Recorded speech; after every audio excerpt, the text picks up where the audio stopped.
What is going on, everybody, and welcome back to the Hangout spot where you already know it's real talk, boxing talk, live from my man cave. It's your boy Johnny, and I am your host for another edition of the Hangout Spot Live. This time, the Wednesday night edition. Let's get it popping. Let's get ready to rumble! Yeah! Go, champ! And I just want to thank everybody for rocking out on this Wednesday night, baby. It's hump day, man. We almost near Friday and Saturday. The weekend is upon us, man. Some more boxing this weekend. Shout out to all of y'all that rocked out last night during our Tuesday night show. We did about 4.5 hours. Great conversation on what's been going on in the world of boxing, latest news and headlines. And of course, you know, we kind of trickled into that whole Brian Norman Jr. and Devin Haney conversation, which is probably becoming more of the norm here as we get closer to that epic card, November 22nd. It is going down in Riyadh tonight. We got another banger in store for you. What I think is a great topic, man. A great topic. We saw something on Friday on Most Valuable Promotions prospect card that could potentially be the best round we've ever seen with Sebastian Juarez, man, getting a stoppage in the first round. I was checking that out. And then I was wondering, man, like, what other rounds have we seen? What have been the most best and historic rounds that we've seen, you know, in our lifetime, man? So I thought it was a good topic. Shout out to the Ring Magazine. They also put a post out there with some of their most historic rounds in the history of boxing, man. I thought it'd be great, man, to get some dialogue going. And tonight we also have a special guest, man. You know, we got family in the building, man. We got Newark, New Jersey's very own Tsunami is in the building. Keith Colon, baby. You know, we've had him on here a couple of times, and he is coming off another stoppage victory, this time on Saturday night. It went down Barclays Center, Brooklyn, New York. Danny Garcia's farewell fight to Brooklyn, man. And Keith Colon was on that card facing an undefeated fighter, and he took care of business. He is now 8-0 with 8 wins via knockout. So he'll be in the building to talk about that performance, what's going on in his future. And you know, I want to pick his brain, man. I want to pick his brain. He is a student of the game. We got a lot of boxing coming up. So, you know, we want to pick his brain and see what his thoughts are on some of these big fights that we've been talking about, you know, the past couple of weeks here at the Hangout Spot. But before I get him in, y'all know the deal, man. There's ground rules here at the Hangout Spot. If you're watching this live on YouTube, make sure you smash that like button, man, and help us get this channel out into the homepage and algorithm of other boxing fans so they know we rock out Tuesday nights, Wednesday nights, Thursday nights, 9 p.m. Eastern Standard Time. We're doing Sunday night shows as well, 8 p.m. Eastern Standard Time. We are also doing live fight chats and live post-fight reactions, man, where we open up the phone lines and we get our thoughts on the fights that we witnessed, just a couple of hours prior to us opening up the phone lines. So it's going down here at the Hangout Spot, man. But we got to continue to spread the word, man. And hitting that like button, it will help us get that algorithm out there, man. Other boxing fans need to know what we're doing here. We are cooking, man. If you're watching this live on X Spaces, please share, retweet, whatever you want to call it, man. We are trying to build the DHS family over there on X. And then when you're done with that, come on over here, join the party on YouTube and subscribe to the channel. Same thing on Facebook.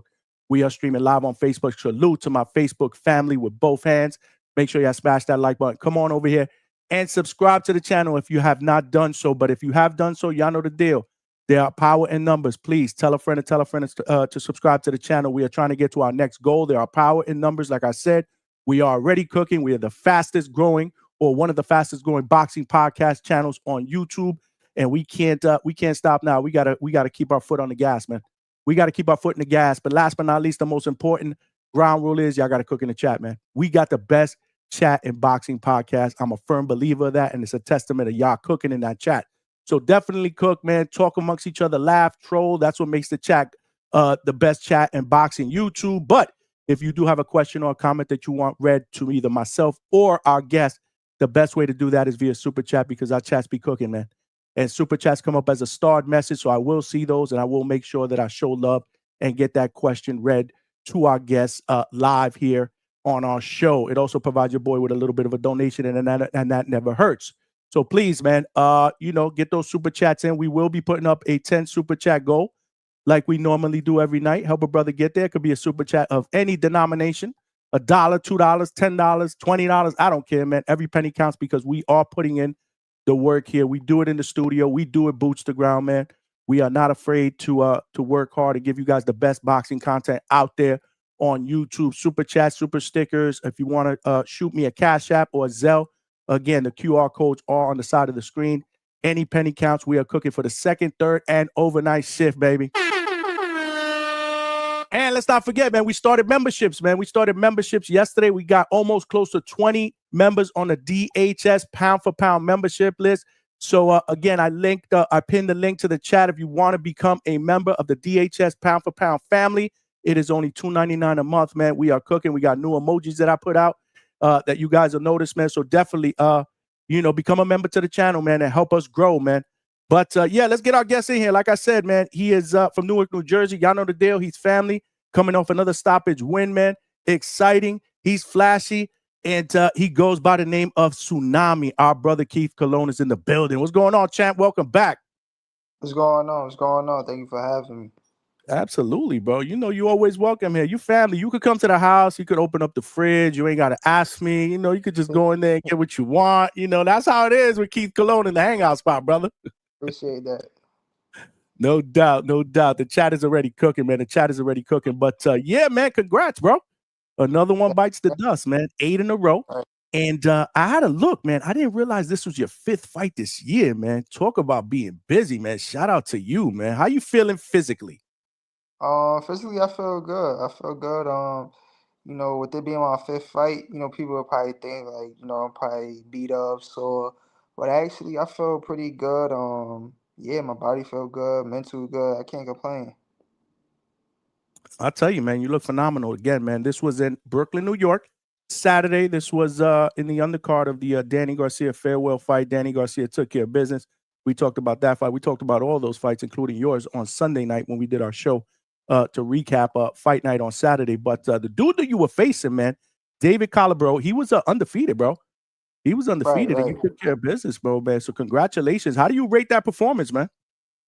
I rated it was a solid performance. I rated like a C plus B, around there. I give it a B. Um, I ain't really made too many mistakes. There's things I could have done better. But I felt like with my opponent, your opponent gonna bring certain things out of you. You got a decent opponent that's gonna, try different things. Is gonna bring the best out of you. I feel as though my opponent, he was good, but early on he kind of was like a little bit shell shocked, and he already had a game plan going into the fight. Like he already knew how he was gonna fight, and it wasn't like he wasn't trying to give me much. So with that, I give myself a B. Like I said, it's things I could have done better, but I still had a solid victory. Was he out of the first 8 opponents? Was he what you would consider the toughest out of the first 8? Toughest. I wouldn't say he was the toughest. I would say he was. He was a little. I don't even want to say tricky, but I'll say he was probably. Yeah, I'll give him that. I'll say he was probably a little bit more on the trickier side. He like I feel as though he went in there not really wanting to commit. And just making it like awkward for me. You know how you got guys that just they plan is just to like make it a little bit awkward and just not that's just how it felt. It was like an awkward fight. He was doing a lot of awkward things, wasn't really committing on certain punches. So it caught me like a little bit off guard, rather a person that's like trying to come in to win and like spoil the night. Nah, that's what's up. The chat's already showing you love, man. Shout out to Roger that. Says salute Keith. We got my Appreciate man that. Trini Bronx in the building. Said respect Keith. Thank Yeah, man. you. They know the deal. They know you family up in here, man. They know you family up in here. But so yeah, so let's stick to that topic with 8 fights, right? So you've been fighting for what? Almost about a year and a half? I would say about a year and a Yep, half. yep, Turned yep, pro in July, right? Of yep. 2024. So it's been again close to a year and a half. What would you say is the one thing that you feel you've improved upon the most from fight number 1 now to fight number 8? I would say the thing that I improved on was just I feel like I always was good at staying calm, but I really felt like through these fights, I just letting things uh how can I say this? Is just allowing the fight to play out how it's gonna play out. You know what I'm saying? I put in all the hard work. Um, when you come in, you try to force a lot of things. You try to like force a knockout. You try to force certain shots. But now it's just like I had 8 fights. I've been fighting frequently. I've been in the ring a lot, so it's like I understand that I'm gonna get them. I understand that my shots is gonna eventually break through. Like the shots that I want may not be there, but I'm a find openings, and so I trust in my process, my thinking ability. So I just don't rush things anymore. I stay composed. If I lose a round, I lose a round. I know that I'm calculating, and eventually it's gonna pay off. That's what's up, man. Mental composure. That's what it's all about. And it seems like that's your demeanor outside of the ring as well. Is that safe to say? Yeah, for the most part, I'll just be chilling. I'm calm. Are you not a rah-rah type of guy? Like, for example, if you watch fights, do you not get up, scream, like show that Puerto Rican emotion? Are you not like that? Are you different? Nah, like I definitely it depends. Like it depends, like different. You know how different people get different sides of you. It's the same thing for me. Different scenarios, this is different situations. I'm gonna act different. If I'm with my family, I'm more laughing, like outgoing.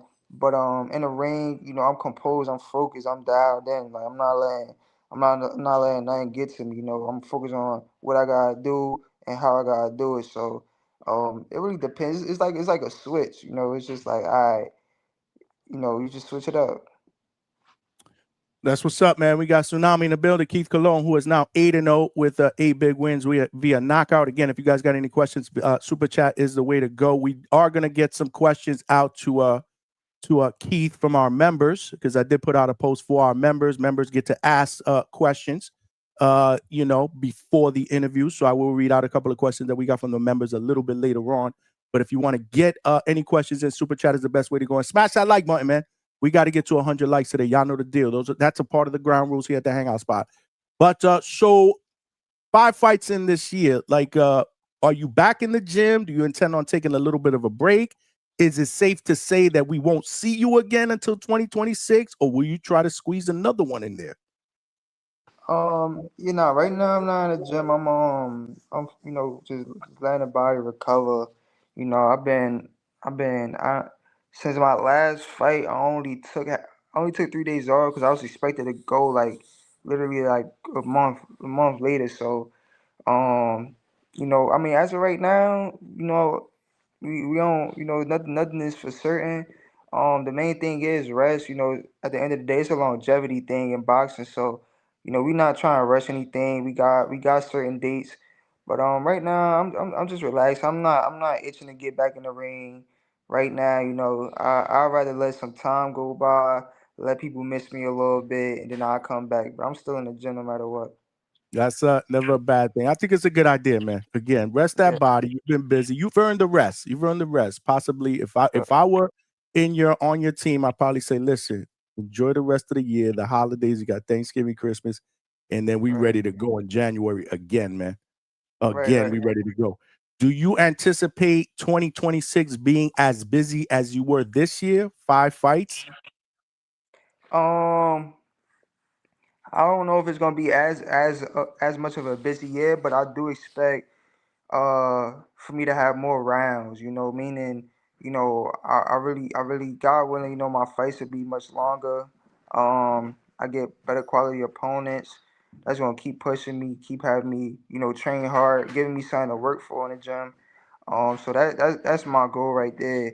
Is the activity is cool, but as long as you get in the rounds, then that's all that really matters. For sure, man. No, for sure. As the competition gets more stiffer, obviously, yeah, you're gonna have to Yeah, work a little bit harder, possibly get some more rounds. But at the end of the day, take what they give, brother. There's no overtime in boxing, bro. They for don't sure, pay for sure, overtime in boxing. for sure. And that's what I love about you. You go in there, you handle your business, you don't play with your food. By the way, I love the drip, man, before you got into the Thank you, ring and shit. That shit was dope, bro. thank you. I appreciate that. That shit was dope, man. You gotta look good, you gotta feel good, and that'll make you that I believe, I'm a firm believer, helps you perform good as well, man. If you look good, you Right. feel good, you perform good. You know what I'm saying? So shout out to you. Shout out to you. But So how was it? How was it? Fighting under the Danny Swift Promotions banner, man. How did this whole thing come about, and how was your experience? Working with Swift Promotions. It was a great experience. I enjoyed it. I enjoy fighting on Danny cars. It's always a great outing. You always. I feel like every time that I fought under a Danny Garcia car, I always left with more fans than I came in with, which is how it's supposed to be. But it's just for me, it makes sense. It's like, all right, who's next? Danny, he from Philly. I'm from Jersey. He Puerto Rican. I'm Puerto Rican. So it's like it's kind of a similar story, so it's just like they naturally just gravitate towards me. Like his fans, that be there. People that support him, they naturally gravitate towards me. Like, dang, who that kid? And yeah, it's always a great experience. How it came about, really just once it was signed off, like once they had, I guess behind the scenes, once they made it official, they just called and they was like, "Yo, October 18th, we fighting the Barclays, Danny Garcia, Fairweather, Brooklyn, and we want you to be on there." And they knew I was gonna say yeah. Uh, they already know the type of fighter I am. They know it makes sense. You know what I'm saying? It makes sense. Why not? So that's how it came about. But overall, it was a great atmosphere.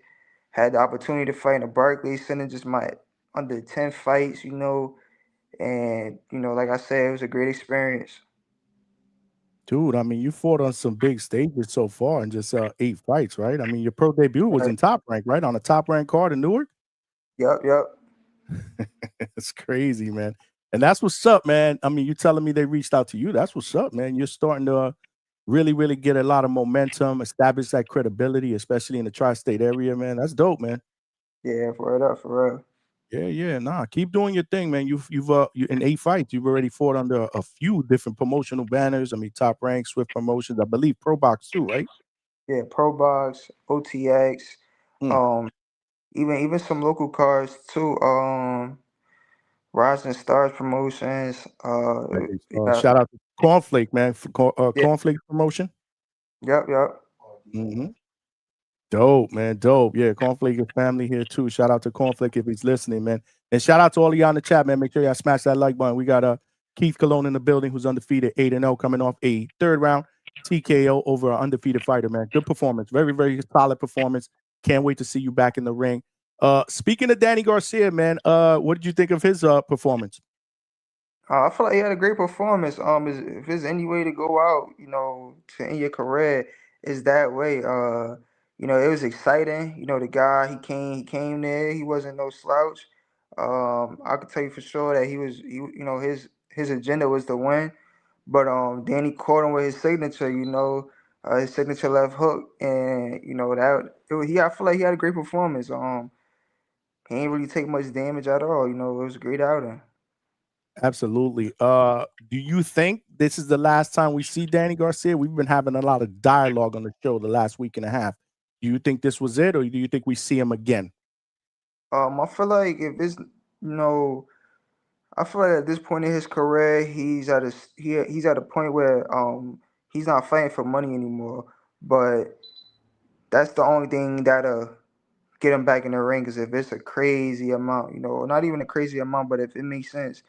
Um, like how he said his health good. His family's good. He probably want to. He want to make up for lost time, for all the sacrifices and hard work that he put in. Now he just want to enjoy life. So, the only thing that's probably gonna get him back in the ring is like a big fight that really makes sense for him. Not really no state, like it's nothing left that he didn't do already. So he crossed all his T's, dotted all his I's in the sport. So I think that was his last fight.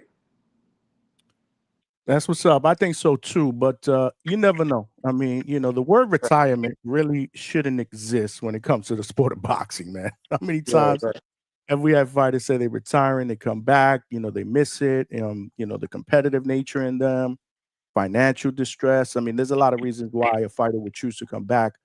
But yeah, man, I mean, he's done very, very well for himself, not just in the ring, but outside the ring, and we were talking about that on Sunday. I admire how He's carried himself, kept his circle small, has invested his money wisely. I think a lot of young fighters really need to take a page out of what Danny Garcia has done for himself to set himself up for life after boxing, man. I'm just throwing that out there because you're a young guy too. But what I will say is, I really admire the way your team, your dad has managed your career so far.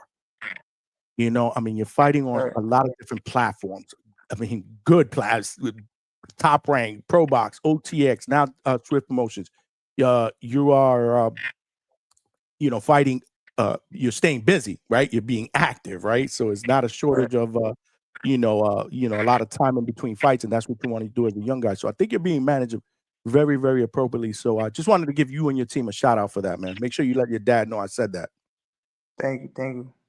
For sure, man. For sure. Keith Colon is in the building. But so one topic that we brought up a couple of days before the Danny Garcia fight is, do fight fans believe that Danny Garcia has done enough to be a Hall of Famer?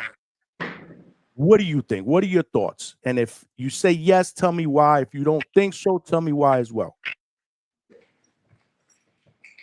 Yeah, nah. I feel like Danny he's done more than enough. In this sport, he's done what a lot of fighters are scared to do, which is first and foremost just fight everybody. He's been in the ring with everybody, and not only that, he like his come up was just different. You get what I'm saying? People just see people just know him for the big fights, but people don't know him against people didn't know, or a lot of people fight fans don't know when he fought against American and all these other guys on the come up where he wasn't really projected to win these fights, and not only did he win, but he stopped these guys. It's just like that's that right there, is just Hall of Fame uh attributes right there. It's just beating the odds. You know what I'm saying? It's not always winning when you at the top, but it's just how you came up. He rose to the top. The 147th division with, has been a stacked division for years between Earl, Sean Porter, Keith Thurman. He's been in the ring with all of these guys. So I feel as though he's definitely he definitely deserved credit for being a Hall of Famer, and it's not always about winning or losing. Sometimes it's also about how you are, how you carry yourself. A Hall of Famer just isn't about your accolades; it's about your identity, who you are. And I feel like he's a great candidate for that. That's a great point that you bring up, man. The way he carries himself, man. The way he carries himself as well. Like I said, man, big name in the sport. I agree. I think he gets in eventually, but there's a lot of people that feel like, based on the fact that even though he didn't duck no smoke, but some of the bigger names that he fought, he didn't beat. But that doesn't matter to me. I think he's done enough. He's been a champion in 2 divisions. He was the man at 140 when he was there, pretty much. And yeah, a lot of big names. Never ducked no smoke. Great career, man. Great career. I'm glad you had a chance to fight on the same card, man, and chop it up with him. That's dope, man. That's a great experience. What's your favorite Danny Garcia fight? The one with American, I feel as though that right there, it was just so dramatic, man. For him to get the knockout the way that he did, it was just like I said, it was dramatic, and that was a turning point for his career, in my opinion. That's when all the doors opened up for him, and what better opponent to do it than American? American was a gold medalist. He's a credible opponent. He's been in the ring with all the top guys. Got probably known for like having the fastest hands in boxing. I feel like for me that was the turning point in his career. For sure, man. Great moment. Mine is the Matisse fight, man. I think he cooked in Yeah, that fight, man. he did his thing there too. I remember when he fought Matisse, people were calling Matisse the boogeyman, man. And a lot of people didn't see Danny beating him. And Danny took his best shot. Dude knocked his mouthpiece out at one point, but Danny cooked him. Danny cooked him, bro. So shout out to Danny. And that was the co-main event of the Floyd Mayweather Canelo fight, which I thought that fight was the best fight because obviously the Canelo and Floyd was a one-sided fight. So shout out to Danny, man. Great career. Again, I'm glad that you got a chance to fight on under his promotion. Hopefully, you guys will do it again, man. I mean, obviously, sure. yeah. Hopefully, he brings you back for another go round, man. A couple of other go rounds, bro. For sure. We Absolutely. gonna keep working. You already know. You already know. Shout out to all of y'all. If y'all got any questions, throw them in the super chat because the chat is cooking right now. Everybody's showing you love. Clarence McLean from No Duck Zone Podcast said salute to you. My God. My man X from Four Corners Boxing says salute to you as well. He's in the building. Y'all already know. Y'all already know. We all family, man. We all family. Let me get some questions, though. I got some questions from some of my pound for pound members. If you guys want to join the DHS pound for pound membership, it is $2.99 a month. Lots of perks, including being able to ask questions to our guests. So the first one is from Malcolm from New York City. He said, if you retired and moved out of the United States, what country would you move to and why? If I'm being honest,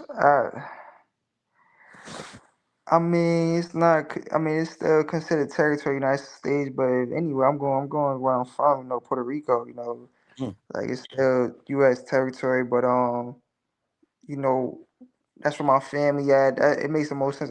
You know, training camp would be beautiful there. The island, just appreciate where I'm from, my people, the food, the culture. It's just I feel like that's what it makes most sense for me. I like it. I like it. Malcolm sent another question, but Malcolm, I want to hold that question because that's actually a question I had for Tsunami later on, and I'll give you a shout out when I ask it. It's actually a fight prediction, but want to get into that a little bit later on. I want to ask that just yet. So Malcolm, I'll circle back on that question. We got Alberto, our guy from Cali. He said, could you see yourself in a future fight with Albert Chop Gonzalez? You guys are in early stages of your career, but that would be a huge fight and another chapter in the war between Mexico and Puerto Rico.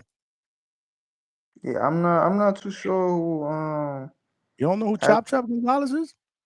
Nah, I don't know who that is, but I mean, you know, I think it'll be a great fight eventually. Like, yeah, Mexico versus Puerto Rico. That's that's right out. You feel me? That's right out my alley. You know, that makes sense. So why not? So I want you. I'm gonna text you. I'm gonna text you in a couple of days. Check him out and let me know what you think. And I'm telling you, I think that's gonna be an eventual, in my opinion. You guys are gonna be headed for on a crash course, man. I think it's gonna be dope, man. He's a really, really good young fighter as well. Nah, that sounds good. I like that. Good question. Looking ahead a little bit in the future, but I get it. Appreciate you. We got Chad, my man Chad, all the way from Canada. Who is a pound for pound member. He said, what are Keith's thoughts on Nick Ball as a 126-pound champion? Is he defending against proper opponents? As none so far have been featherweight. So somebody around your weight division. Nick Ball, I feel like Nick Ball is a beast, man. You know, he beat a lot of good names in the sport of boxing. And he a tough fighter. He a tough fighter for anybody, just his style. I feel like he one of the, you know, I mean, he's obviously one of the top dogs in the division, but you know, across like the champions, he's one of the guys that's like, you know, on the tougher side just because of his style. And I feel like he's always in like good fights, you know. It's like because of his style, he's gonna always be in a good fight. Even if he don't fight somebody as credible, the way how he fights gonna allow him to get hit. It's gonna create like a lopsided effect on like, oh, I thought he should have won. I thought he should have wiped him out. Why is this guy hitting him more than he should have? But that's just his style. Yeah, no, absolutely. Since you're in the featherweight division, I figured I'd throw this out there. Who are your top 3 featherweights that you like to watch fight, that you believe are entertaining, that you like to see fight? I mean, I don't know if he's still considered featherweight because I know he moved up to 130, but I like Stephen Fulton. You know, Stephen Fulton, that's my guy. I love watching him fight just because it's like I seen him, with my own eyes work before. You know what I'm saying? Like I worked with him in the ring, so I always like watching him fight. I like watching Shushu, Bruce Carrington, from New York. You know, he a good, he a great boxer. I feel like he got great skills. Another one I say, it's hard. I don't really be watching too many guys in my division, honestly. Cool Boy Steph, Susu. And another one I say I like watching is what's the guy that got knocked out by Angelo Leo? Oh, Venado Lopez. Yeah. When he was on his run, he was exciting to watch too. Just his style, it was real unorthodox but entertaining. That's what's up, man. Yeah, for sure. We got guys, members. I put out a post on the Hangout Spot YouTube for you guys to send your questions for members. But I do see Trini in the Bronx, who is also a pound for pound member. He said, "Any plans to fight in Puerto Rico?" Yeah, for sure. Definitely looking to fight Puerto Rico. I feel like that'd be fun. That'd be exciting just to build up for that, man. Just all my family out there get to see me fight, and just start expanding my fan base and just growing. That Puerto Rican fan base that everybody love to be a part of. Yeah, man. I can't wait to see you touch down over there, man. Hopefully, I could get up in there too with a credential and go and support my guy. Right. And go and support my guy. Appreciate the questions from the community. This is not a question, but this is Dwayne Styles, who is a DHS pound for pound member. He said, "Johnny, when I last saw Keith Colon was at Pro Box TV in April in Maryland. I saw you and your team with orange jumpsuits.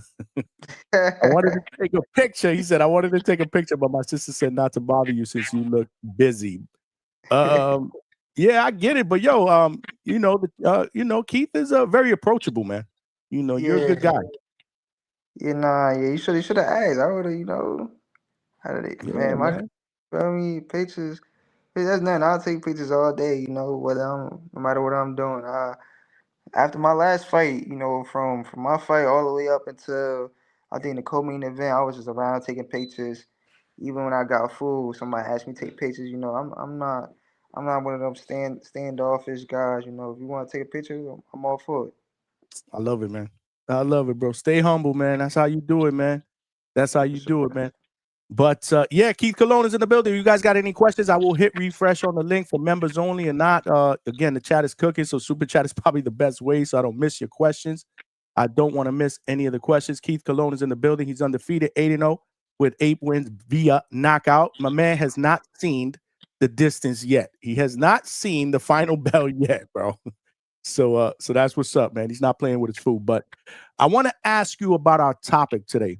So I'm not sure if you got a chance to see that first round, that's Sebastian Juarez first round this Friday on the MVP card, the prospect card. Did you see that round? I ain't see the round. I heard about it though. I seen when one guy he got like he knocked him down a couple times, and then I think the guy ended up coming back and winning the fight, right? Yes. Yeah. So yes. So Sebastian, which is a round that people are calling absolutely the round of the year. People are calling it fight of the year. A lot of people, even though it was only one round. So Juarez went down in the first round, and he looked out of it, bro. Shout out to DeMarcus Layton, who put him down. He was out of it. He got 2 points deducted for holding because he was trying to hold on. We're getting some back feed in the background. We're getting some back feed. Okay, you hear it right now? Nah, right now it's okay. Yeah, right now it's okay. So yeah, I'm still getting some back feed. And I want to make sure everybody's hearing clearly. Can you guys hearing some back feed? Give me a sound check in the chat, please. Actually, it's good right now. I haven't heard any back feed yet. Yeah, I think it's one with both of us. When you talk or whatever, it's probably the phone or something. Maybe you need some headphones, but that's all right. We'll take care of that next time. I got some. You got some? Okay. If you could throw on some headphones, that would be absolutely amazing. In the meantime, guys, smash that like button. We got Keith Colon in the building, man. We are just getting started. You know how our shows go. Interviews, then we open up the phone lines. It's going to be epic tonight. This is how we rock out at the Hangout spot. Now it sounds much better. I get no feedback right now. So that's what's up. Okay. Yep. We good. So Actually, I do get a little bit. It's not echoing though. Now it's like a wind. Wait, It's hold on. weird. Let me hold on. It's actually weird. Yeah, he's gonna jump out and jump back in. But in the meantime, guys, smash that like button. We are taking super chat questions for family members that are not members of the DHS pound for pound community membership. And if you guys want to become a member of the DHS pound for pound family, again, it's $2.99 a month, y'all. You guys say it sounds good? Yeah, X, my man X from Four Corners Boxing. Make sure y'all show my man X some love, man. He said that shit was not fight of the year. I know it wasn't, but there's people that are calling it fight of the year. What I will say is, it's definitely a contender, if not flatline round of the year. So Sebastian Juarez went down, got 2 points deducted for holding. Then he put the other dude down 3 times. The third time they just stopped it, bro. All in one round. Wow. So definitely check it out. It's only about 2.5 minutes long, but at the end of the day, I thought that was a good topic. So I'm like, well, let's talk about what fight fans feel is the best round they've ever seen, the most exciting round that they've ever seen in boxing history. So now I'm going to ask Keith Colon, what do you think is the best round you've ever seen in boxing history?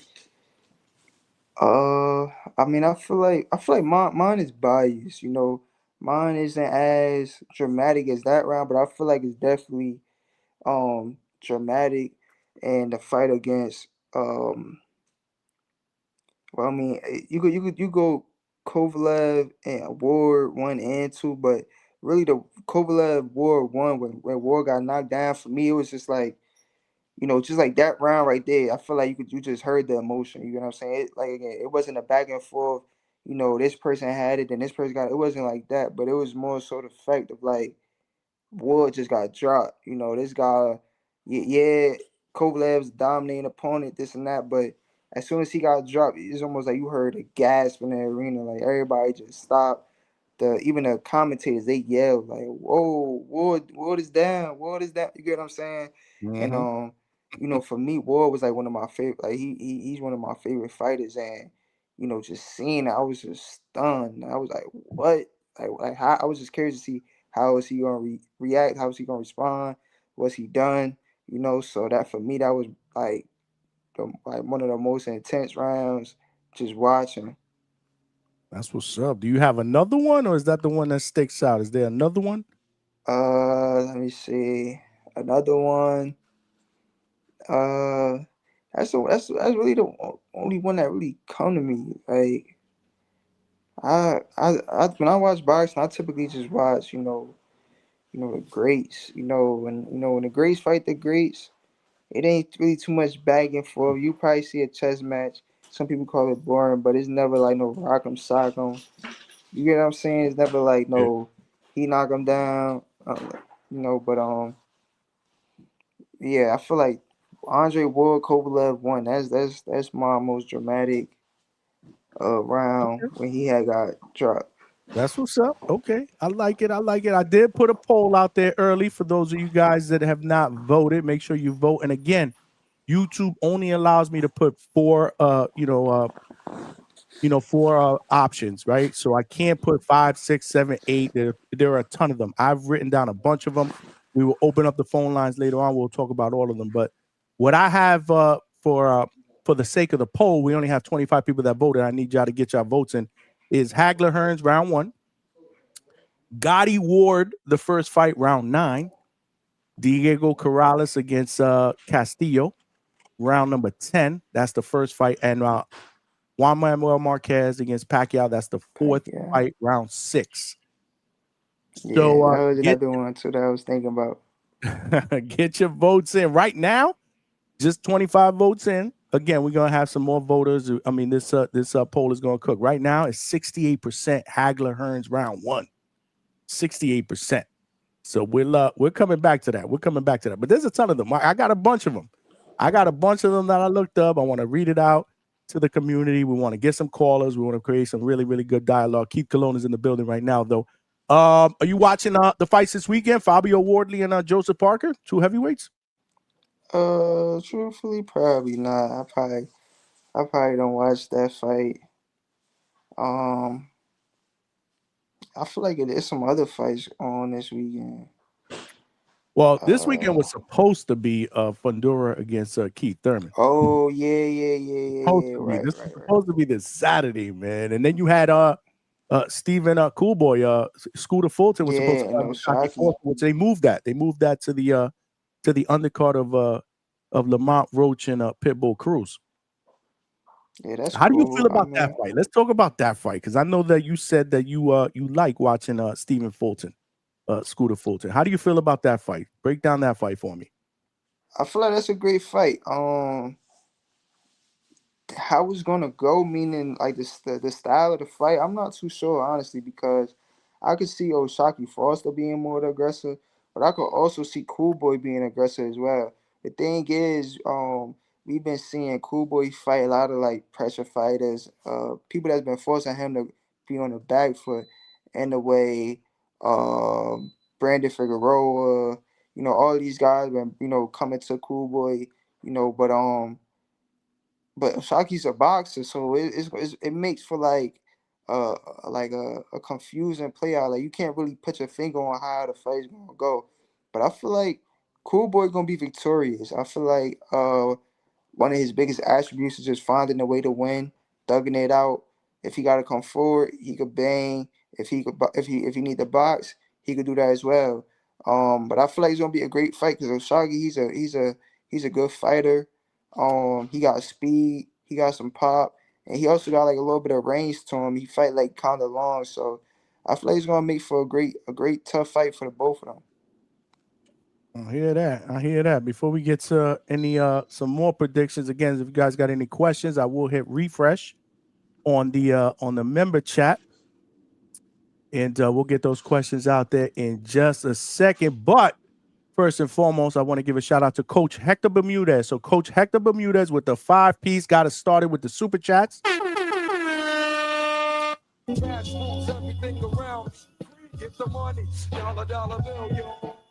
Hector Bermudez, coach says, I wish Keith the best. I'm a fan.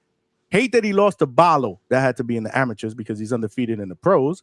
Yeah. Hope he can get that back in the future. How long do he stay at 126, and who is his favorite fighter? So the couple of questions by Coach Hector Bermudez. How long do I hope to stay at 126? I mean, really to get the titles. That's typically how it goes. Looking to climb the ranks. This next year coming up, that's the main goal. Really climb the ranks, start making my way up the ladder, and then chase the world titles. Probably like the following year. My favorite fighter. I got a handful of fighters. I like Andre Ward when he was in the game. I watch a lot of James Toney, um, Sugar Ray Leonard, Ricardo Lopez. It's just like a lot of different fighters. Willie Pep. Uh, I like watching Terry Norris. Like these fighters, I feel like all molded me into who I am. Into who I see. So yeah. Well, help Coach Hector Bermudez, man, is a fan, bro. I He world appreciate class that. trainer, Thank, bro. thank you.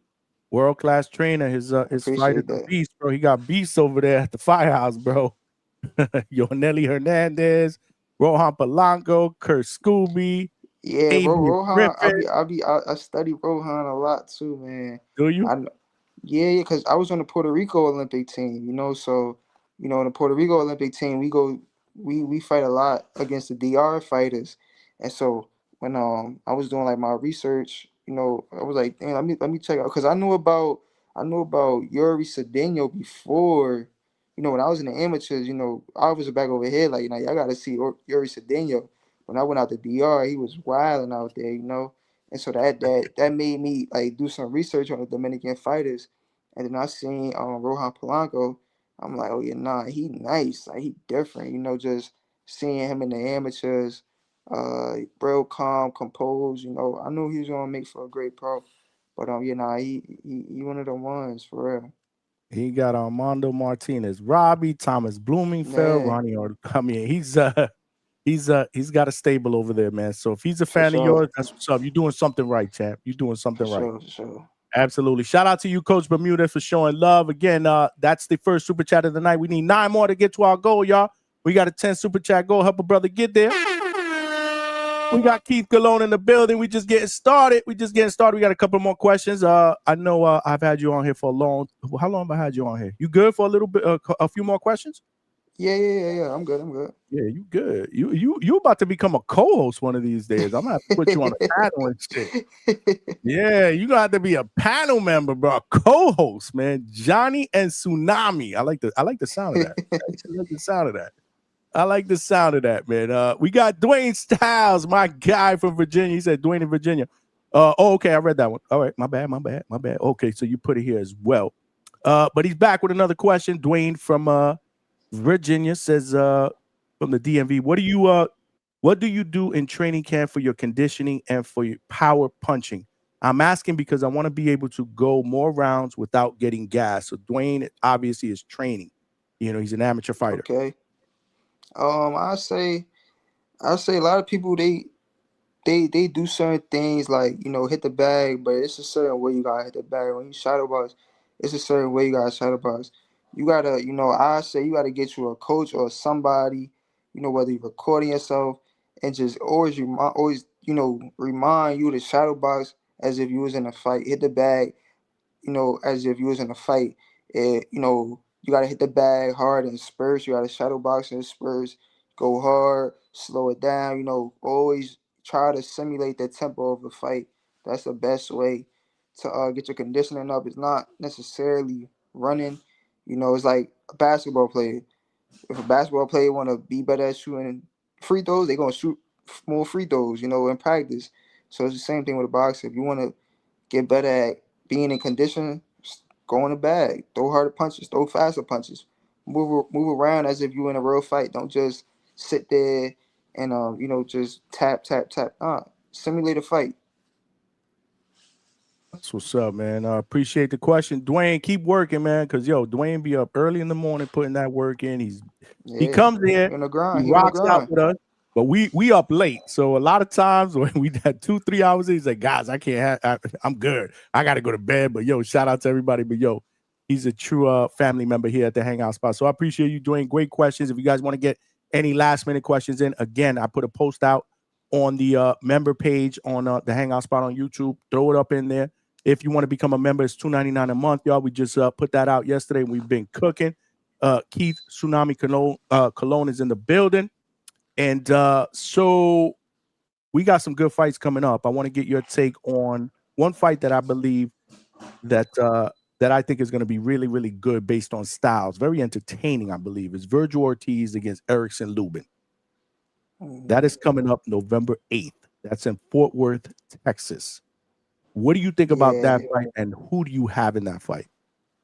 I like both guys, man. I feel like Erickson Lubin. I feel like he's underrated, man, because he fought a lot of top guys early on. He was never afraid to jump out in the gate and fight the toughest in the division. People gotta understand, anybody could like slither their way into being a world champion. You gotta give credit to the guys that really didn't do that, and he went head on and fought the top opposition. I feel like Erickson Lubin, he's one of them guys. He got great skills, great ability, but I like Virgil too, man. Virgil tough, and he's a big dude. He's a big dude at 147. I feel like he's still a big dude at 154. It's gonna make for a great fight. I feel as though it's hard, man. It's hard, but I'm gonna rock with Erickson Lubin. I feel like he got all the Okay. skills. Yeah, I feel Okay. like he got all the skills. Okay. He got all the skills to pay the bills. However, him being southpaw, just add, it'd be just a little bit harder for Virgil Ortiz to close the gap, which is I feel like his identity. He closed the gap. He like going to the head, going to the body. But that's another good thing about Lubin. He could fight inside, he could fight on the outside, and he been in a tough fight, so he know what it take to dig deep. Uh, if it's a close fight, I feel like Virgil Ortiz, they gonna edge it out, give it to Virgil Ortiz. But I want Lubin to win. I want to see Lubin on top. I'm a fan of Lubin. I always be watching Lubin. I like his skills. Yeah, man, ain't nothing wrong with that, man. Dope. I like that. I like that. Most people are picking Ortiz, on the shows that we do, and we really haven't got into again, as it gets closer, that's when we'll start talking about it more, and we'll start getting predictions from the community. But we've been scratching the surface, and a lot of people believe that that Virgil's the guy because again, a lot of people envision Virgil and Boots, being next, right? So Boots handled this business. They feel like Virgil's gonna do it, and they're on a collision course. But to your point, brother, I mean, there is Lubin. You can't overlook Lubin, bro. You cannot overlook Man. Lubin. He a dog, bro. Yeah, and I feel as though Lubin had ups and downs in his career, right? And the dangerous thing about a guy like Lubin is he's not as good as his last fight. He may have distractions, and you might see the best version of him this next fight. Now, I mean, you never know. He may fall back down again, but you know, Lubin with his skills, with a great training camp, he dangerous for anybody. You know what I'm saying? So Mhm. that's my opinion. I agree, man. I agree. Hold on, give me 1 second. Let me just shout out to we got a couple of more questions that just came in. Hold on a second. Appreciate y'all. Make sure y'all smash that like button, man. We got to get to 100 likes tonight. Y'all know the deal. That's part of the ground rules here. Trini Bronx with the 2-piece. He says Stevenson versus Teal. I know you was asking Johnny LOL. Actually, no, I didn't have that on my list because it's not a fight that has been formally announced. But I guess we can play hypotheticals. What if it was announced? Like, how do you break that fight down? I feel like that'd be a great fight. I feel like this fight will probably be a better fight than Stevenson and Zepeda. However, I feel like Stevenson gonna win. I feel like he's gonna he's gonna dominate. I feel like the first 6 rounds though is gonna be very interesting. T.O. he like to be aggressive in the first 6 rounds. He like to come out. We saw with Lomachenko.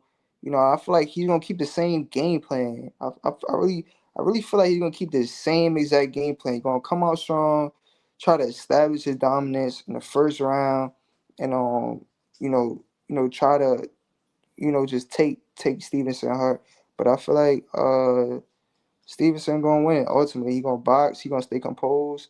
He gonna eventually just get to the middle of the ring and just box from there. Hold his ground. That's what's up, man. I hope that fight gets made because we're gonna be all over here at the Hangout spot. But again, man, I don't want to get excited, man, right? Because we've been down this road again, man. And this is what happens, bro. I love boxing. I think it's the best sport in the world. I don't think there's anything that comes close to it. But how many times has this happened where boxing just kicks us in the nuts, bro? Yeah. It dangles a fight out there, we get excited for it, and then he goes, nope, we can't do that, right? Yeah. This is on our ankles, Yeah. but I still love it. But that's a good fight. I would love to see it. Great question, Trini. Trini was like, I know you asking. Actually, I wasn't, but I'm glad that you asked it. And if you guys want to ask any questions or whatever, feel free. I'll hit the refresh for the members. Again, Super Chat is the best way to go. We are cooking. Keith Colon is in the building. Coach Bermudez is back with another 5-piece. I got to hit him with the woo. Cash moves everything around me. Get the money. Dollar bill, yo. Straight cash, homie. Appreciate you, Coach. He said, I would like to invite him and his coach to come spar. I have a few guys and 2 Olympians around his weight that can be good work for him. Yeah, Coach PH with the hashtag, man. That's what's up. But you getting an invite from a world-class coach to come and get that work, brother. For sure. We you Do know it. we need. I'm trying to say I'm trying to figure out. I don't want to put no numbers out right here. You get what I'm saying? But could hold on. Matter of fact, what I'm gonna do is I need his Instagram so I could. Yeah, I need his Instagram. I'll get you guys connected. Yeah, for sure. I I'll need get you that. guys connected. You guys can make it happen. He's in Springfield. Yeah, that's a weekend trip. Yeah. That's nothing. That's a That's no, weekend. that's normal. That's normal for boxers. No, y'all got to make that happen because I want to. And you know what? I've been trying to. Me and Coach have been trying to set it up where I hit the firehouse for a weekend. Go over there. I want to do a live show. I want to spend some time with the fighters, get some footage. That would be dope if you make it down the same weekend. I'm able to get down there. Yeah, no, for sure. All right, we're gonna talk. I'll connect y'all. Y'all can set that up and let me know. Definitely need. Yeah, definitely interested. Okay. And that's gonna be good work for you, man. He got some killers out there. That's what's up. Nah, that's good. Iron sharpens iron, man. Salute to you, coach, for throwing out the invite, man. And Well, showing thank you. Keith Cologne Appreciate some that. love. Showing Keith Cologne some love, man. I mean, again, he's just getting started. 8 fights in. The future is extremely bright, and we are excited to be along for the journey here at the Hangout spot. Because he family here. Like I said, he can come here, he can open up the fridge, he can take whatever he wants. He ain't gotta ask. You ain't gotta ask, bro. Couple Appreciate more. that. Couple more. We got some more good fights that ahead. What you think about Lamont Roach and Pitbull? Oh, that's a good fight right there. I feel like that's a great fight. Um, Pitbull a dog, man, but I feel like Lamont got something to prove. I feel as though if it was maybe the Lamont from a couple fights ago, I feel like Pitbull would have surprised him, made him caught him off guard with some shots, and ultimately be victorious. However, I feel like now, Lamont he's on, like, when a fighter is just almost there, uh, as like the top dog in the division, like almost being that guy. I feel like that's him right now with the performance that he had against Tank. So I feel as though, with that being said, I feel like Lamont should win, via decision. Um, However, don't be surprised if Pitbull is a dangerous fighter, man. He's small and he throw bolos from left to right. So he a dangerous fighter for anybody. It's a tough fight, and anything can happen in boxing, man. You saw what happened with Tank. Tank had to fight Pitbull off with one hand. Not saying that that's gonna be the same outcome for Lamont, but injuries can happen. I don't always know injury on them, but boxing is just you just gotta expect the unexpected sometimes. But I feel like it'll make for a great fight. I hear you, man. Good card that they're putting together too. Obviously, we just Yeah. talked about Oshaki and Stephen Fulton. They're being put on that card. Bakram and Lara. They Okay. put that on Okay. that card as well. Unification. What you think about that one? I feel like Lara. I feel like Lara, like, not. I don't want to say Lara done, but Lara slowed down. He's much older. He's not the Lara that he was. 5 years ago. You know what I'm saying? Lara slowed down. His opponent, he's more so in the prime of his career.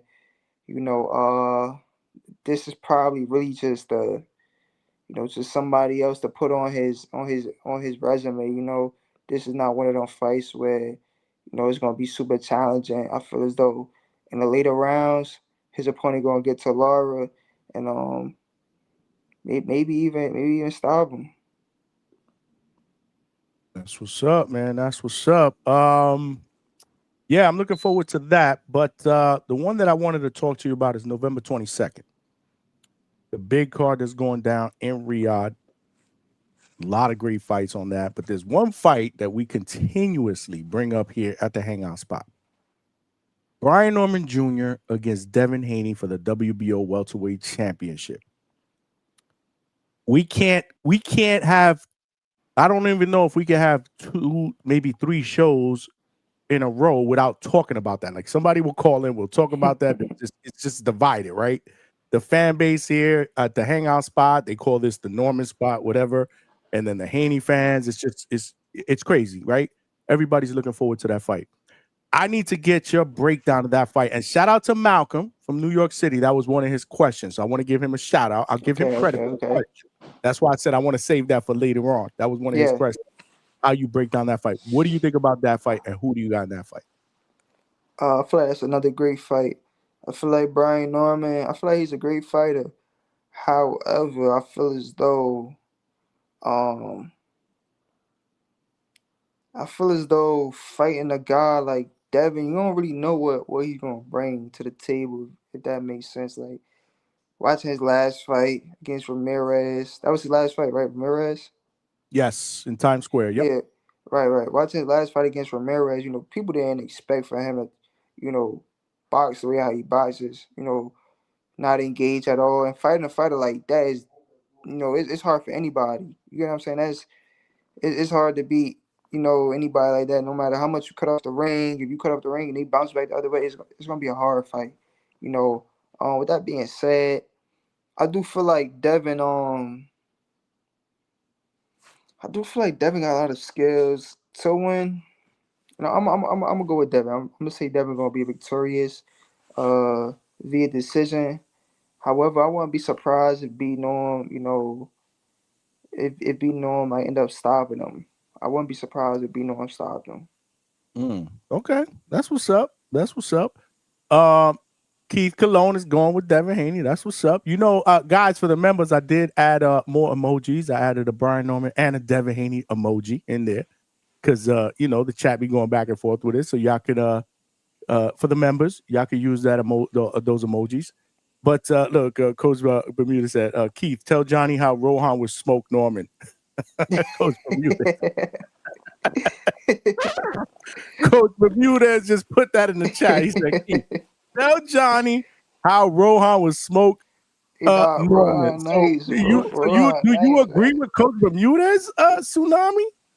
I'm gonna be honest. I feel as though don't get me wrong, B Norm, he's nice, but when you watch, I'm not even gonna say the Rohan now. When you watch even the Rohan early in his career, it's a lot of versatility. You get what I'm saying? It's a lot of things that he do that you just don't see the boxers now do. You get what I'm saying? Punching from different angles, the lateral ability. People just see Rohan, coming forward. That, but they don't really see him boxing. I feel like, he is best when he boxes. You know what I'm saying? But his opponent got to bring that out of him. But yeah, I do think Rohan to be Norm. I really do believe that.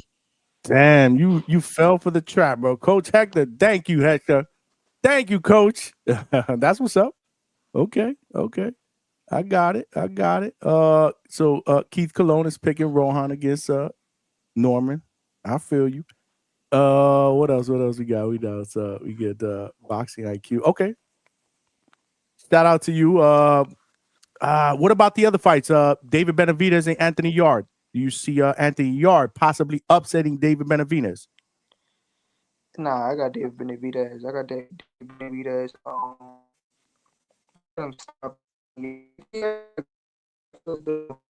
You breaking up, champ. You are breaking up. Wi-Fi is going a little bit in and out, man. Can you hear me? Can you guys hear me in the chat? Or can you hear him in the chat? Oh, Coach Bermuda said my feelings are hurt. My feelings are not hurt. I'm good. You good now? Good now? You broke up a little bit. You can see everything good now? Yeah. I can hear you now. Okay. What was the question again? Oh shit. Can you see Anthony Yard upsetting David Benavidez? Oh yeah, nah. I got David Benavidez. I got him winning by stoppage. I feel like he's gonna break down to his later rounds. Yeah, just the punch output. I feel like it'll be too much for Anthony Yard to keep up with. Okay. What about Puma Martinez against Jesse Bam Rodriguez? That's a unification fight. That's on that card as well. That card's gonna be fire.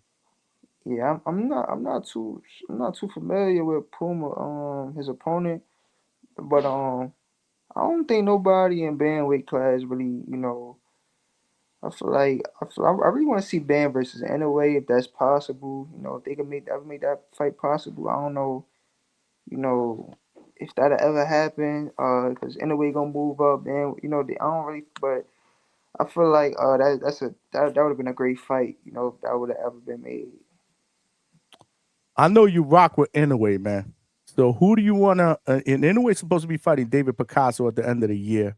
But who do you want to see? Do you want to see Inoue move up to featherweight? Yeah, And fight who? Who's that fight? Who's that one? What's that one opponent that you want to see Inoue fight that you feel can challenge Inoue, bro? Because I know you rock with Inoue. I rock with Inoue. Somebody that can challenge. Oh my God. I feel like he been calling him out. I feel like he deserves a shot on my man Shushu. That's what I'm talking about. Yeah, my man Shushu. I would love to see that fight. I feel like he deserved the opportunity, man. And I feel like skill wise, I'm gonna be honest. We seen Inoue get dropped recently. I feel like you're gonna really see more entertaining fights, more entertaining Inoue fights, so to say, when he move up because people gonna be able to take his power much more. You know what I'm saying? It's like the people in his division right now, he wiping through them. Some of them is catching up to him though. They catching up to him, and you could see, all right, like they able to hold the power better. But I feel like once he move up to 126 featherweight, then you'll be able to see like super entertaining fights, super entertaining innerweight fights. I agree with that. We said that we talked about that a while ago, man. I think he Yeah, he needs to move up, and that's where he's going to truly be challenged. But a fight in the lower, in where he's at right now against Junto Nakatani will be pretty interesting. yeah. That'll be a great fight too. That'll be a great fight. Yeah. And then one more fight I want to get your take on. Do you think Abdullah Mason becomes a world champion that night against Sam Noakes? Yeah, for sure. Abdullah, man, he got skills to pay the bills. I feel like this fight right here, you're gonna see. Um, I feel like in the fights before, Abdullah has been, eager to make a statement. You know what I'm saying? Eager to get these knockouts. Here's a world title. The only thing that matters is winning. You know what I'm saying? You ain't gotta. You could go in there, just win 12 rounds, and you're a world champ. You get what I'm saying? So I feel like this fight right here is gonna be great experience for Abdullah. He gonna win, and it's gonna be one of his cleaner performances. Dope, dope, man. That's what's up, man. That's what's up. If you had a guess, man, when do you think you'll be back in the ring? Uh, you probably see him in the ring. I mean, it was talks about December, but you probably see me in the ring like January. I rather January. January sound good. Like how you said, enjoy the time off. I feel like I've been fighting a lot, and I want not. I still want to stay in the gym, but I want the fight fans to miss me. I want them to be like, "Damn, when you fighting again? When you fighting again?" I want them to be eager to see me get back in the ring, and when I come back, I want to produce like real fireworks and put on a show for them. So I say January. I say end of January. Pacquiao's supposed to fight at the end of January. It'd be nice if we get on that card. Oh yeah, no, that'll be fire too. Pacquiao fight. Oh yeah, that'll be lit. That's what's Pacquiao up. fight. That's what's up. You family here. Let everybody know where they can find you, champ, on social media if they're not following you, man.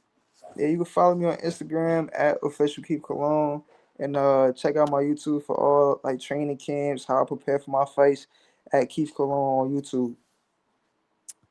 Well, listen, man. You family. You welcome back anytime. All you gotta do is be like, yo, Johnny, I want to come on. Send me the link. You welcome back anytime to Appreciate talk it boxing with us, man. I mean, but definitely keep me in the loop on what's next. That way we could for talk about sure, it. for We can sure. promote it. We got to show you love, man. You on the rise, baby, and I'm a connect with you so that you could connect with Coach Bermudez, man. Yeah. Text my pops his number, and we'll get it straight away for sure. All right, that sounds good, man. But yo, I appreciate you. I know I had you on Thank over an you, hour, man. thank you. I appreciate you for having me, my guy. Anytime, man. You welcome back anytime, brother. All right, all right. All right, take care. There you guys have it, yo. There you guys have it. Tsunami Keith Colon, undefeated prospect at featherweight, 8-0 with 8 wins via Night was just in the building. And shout out to all of y'all, man. The chat was cooking, man. Shout out to the members, to the DHS Pound for Pound members. I sent out a post earlier for you guys to shoot your questions in. And that's what we're going to do on the regular. If you want to become a DHS Pound for Pound member, it's only $2.99 a month. We already have close to 20 members. And yeah, that's one of the perks, man. You get to ask questions. You don't have to super chat. I'll throw I'll throw a post out there early when I know that I'm going to have somebody in here to interview. You could just throw your questions in there, man, and we'll make sure that if time permits, we'll get your questions read to any one of our guests. It could be a fighter, trainer, it doesn't matter. Any one of our guests, we will ensure that we get your question read, time permitting. But again, Keith Colon, he family, he usually comes up here and gives us, he's up here for an hour and change. He family, man. He family up in the building, as well as all of y'all in the chat, man. Y'all family, man. Shout out to all of y'all. Again, we just started memberships yesterday, man, and we already got close to 20, man. So shout out to all of y'all that became a member, including our newest member today, which is Mrs. Hangout Spot. She has become a member of the DHS Pound for Pound family. I appreciate you, Mrs. Hangout Spot, and I love you. She is the true champion in this house. The champ is here. The champ is here. The champ is here. Let's go, champ. And I don't deny that. She is a true champion. She pushed me to put the Hangout Spot together. In fact, it was her suggestion to name this the Hangout Spot, man. So shout out to Mrs. Hangout Spot if she is in the chat. Show us some love, man.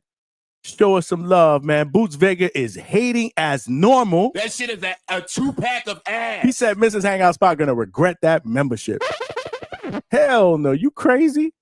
It's the best membership in boxing podcast on YouTube, man. We're thinking about a lot of different things. We're trying to think outside the box of different things that we could do here that's not being done on other channels, but it's gonna take some time. I am taking suggestions.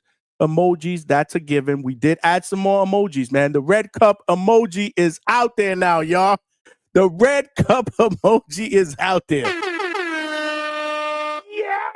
So when we got somebody that either jumps on the panel or calls in that's twisted, make sure y'all throw out the red cup emoji. Yeah. For real, man. It smelled like a toilet full of nasty ass shit, okay? Shout out to Vega for throwing out the red cup emoji. We had to throw the red cup emoji out there, man. We also got, since we talk about Brian Norman Jr. and Devin Haney every single day, we have a Brian Norman Jr. emoji. We have a Devin Haney emoji on there now. So nobody can call me a Devin Haney hater. We got a Devin Haney emoji on the Hangout Spot. Y'all got to show me some love. Y'all got to show me some love, man. He's a bad man. Let's talk about just how bad he is. Let's talk about how bad Johnny from the Hangout Spot is, man.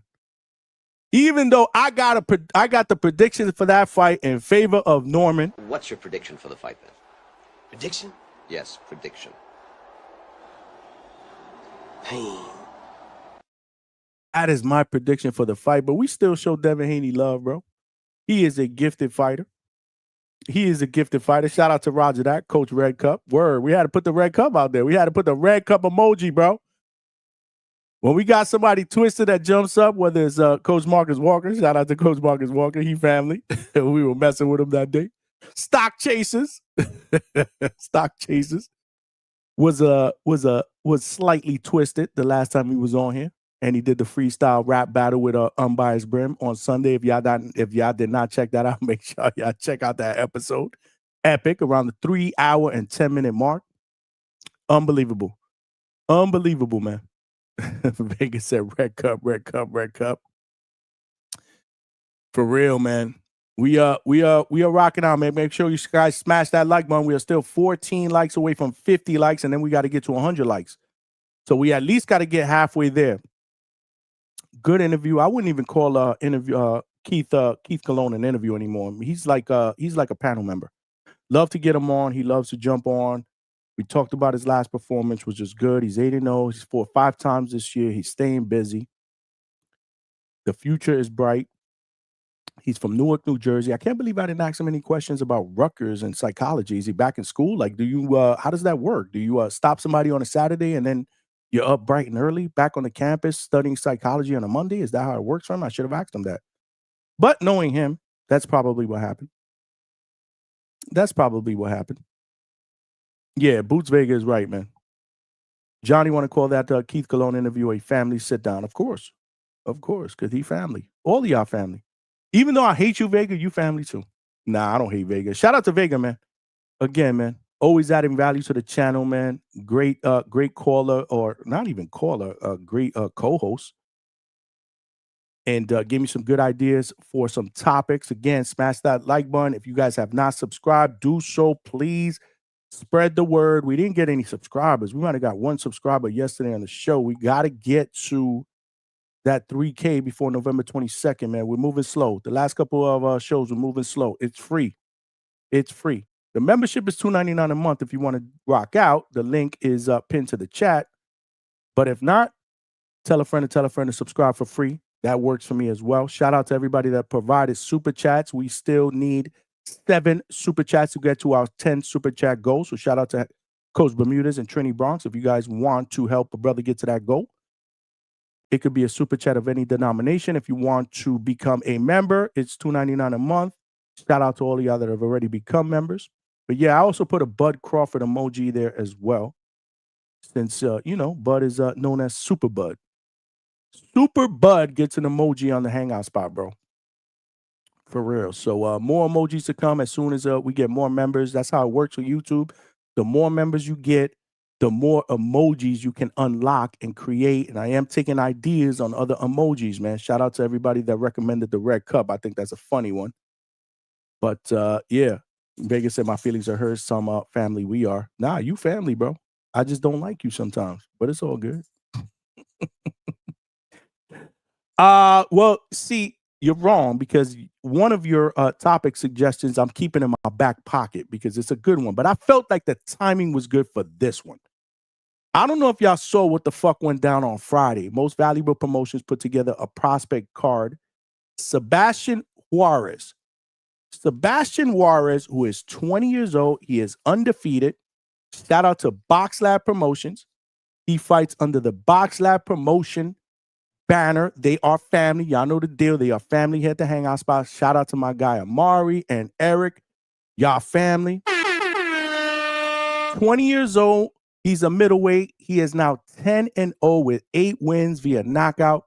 He faced adversity. He went down in the first round. He was out of it. Shout out to the referee for not stopping that fight. I know Coach Hector Bermudez, I believe we talked about that a little bit on Sunday night show. The referee could have stopped that fight. Any other referee probably would have stopped that fight because when he got up, he was out of it, bro. He was stumbling. You could tell he was not totally there. Let the fight go on. Again, what they're taught, what fighters are taught, if you're hurt, try to hold. He did that. Fell down a couple of times trying to hold. Got 2 points deducted for holding, which I thought it was a little bit extreme, but the coach said maybe not. I don't know. That's just me, in my opinion. But then he came back and he cooked this dude, bro. He knocked him down 2 times. The third time, it was stopped. This was everything I'm telling you that happened, it was in one round. The first round of the fight. Did you guys not see that? I can probably play a clip. Let me play a clip of that, man. Shout out to all of y'all. I am going to put the link in the chat because I do want to take calls. I want people to call it. I want your thoughts. What do you feel is the best round that you've ever seen, the most exciting round that you've ever seen in your life? What is the most exciting round in boxing history? But it doesn't have to be in boxing history. It could be the best round you saw. We asked Tsunami. The best round he saw, he said, was the Andre Ward round when he fell against Sergey Kovalev. What's the best and most exciting round that you've ever seen? But if you want to stick with the whole boxing history, we can do that. I threw 4 out there, but there's a ton of them. There's about 15 or 16 that I jotted down that could be considered one of the best you've ever seen from an entertainment standpoint, exciting, drama, whatever. Friday night's round was drama-filled. People are calling it the round of the year, the round of the last 5 years, possibly fight of the year, which I don't agree with. I don't know how one round fight, other than maybe Tommy Hearns against Marvin Hagler, which went 2 rounds. I don't know how a 1 round fight could be considered a fight of the year, but definitely a round of the year. That's just my opinion. But that went down. So we did put a vote in a poll in the chat. Y'all don't seem like y'all with it to vote. We do got 41 likes up in here, but we got to get to 100. So let's help a brother get there. 71% believe Hagler versus Hearns round 1 was the greatest round in boxing history, the most exciting round in boxing history. But what do you think, man? Was it Gatti Ward 1, round 9? Was it Diego Corrales against Castillo? The first fight, round number 10. That was great. We'll go over that. Juan Manuel Marquez against Pacquiao, number 4. The fourth fight, round number 6, where Marquez put Pacquiao to sleep. But before that, Pacquiao was cooking this dude. Which one is it? Again, for the sake of YouTube and the polls, I only could put 4 nominees there, but there are so many that we will go over in a second. But let me show y'all a clip of this Friday round. If y'all did not see it, make sure y'all smash that like button, man. We cooking here. And we just getting started. And we're going to throw the link in the chat for you guys to call in. Let me do that first and foremost before we share our screen. Smash that like button, y'all. And shout out to all the DHS Pound for Pound members who have already, joined the family. Appreciate y'all. So that is the link to call in. I just threw it in the chat. But if you want to join our Pound for Pound membership, it's only $2.99 a month. And that link is pinned to the chat. We're going to replace that link in just a second with the link to call in. But let me show y'all what I am talking about here with what went down on Friday night. Shout out to Most Valuable Promotions. Oh, Lord. Let's see. Is it this one? Nope, it's this one. Okay. Let's share. Let's share. I do see a flaw in Shout out to the Zone Juarez is Boxing when he on throws YouTube. his jab. Oh, That's exactly what I was going to say. walks That's right exactly what I was just into going to say. that. That straight Wow. right hand. Boom. Did I just turn off the sound? I don't want to get flagged. He's in big trouble. He is wandering over. box. No. He was I don't done. think he's good. He has no He's idea not where he good. is right now. Lawrence Cole Look at take him, a he's done. real good look at him because he is not good. But no, you call that Let me use right over. down to the very shot. That's his flaw that I saw. Just that straight, he was going to get caught with it. An eternity of 2 minutes left, too. Matter of fact, I'm going to call this. Look at him. So again, he's trying to hold. Looked like he fell again, trying to hold.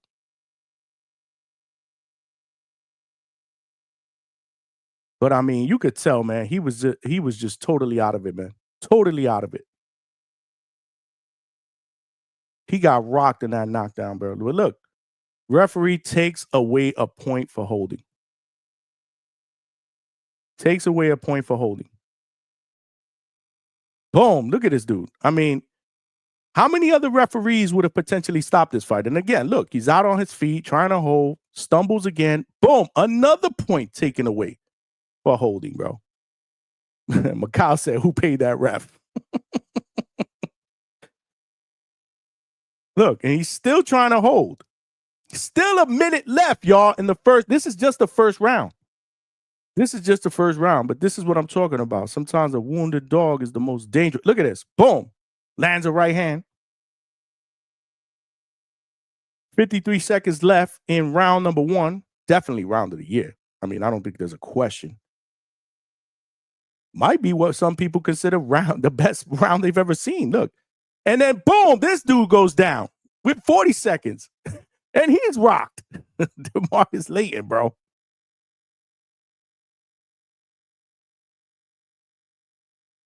$29 seconds left. Look at Juarez.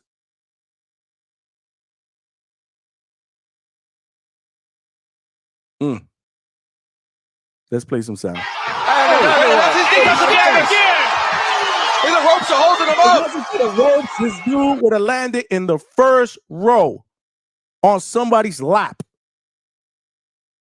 Let's call it what it is. You damn right. Lord child, he would have landed on somebody's fucking lap. That's a punch behind the head. To the That's end. no legs. Gatti Goes goes. for the third time and the fight is called off. So this kid, Master Juarez, again, shout out to Box Lab Promotions. He is trained by the great Bob Santos, my guy.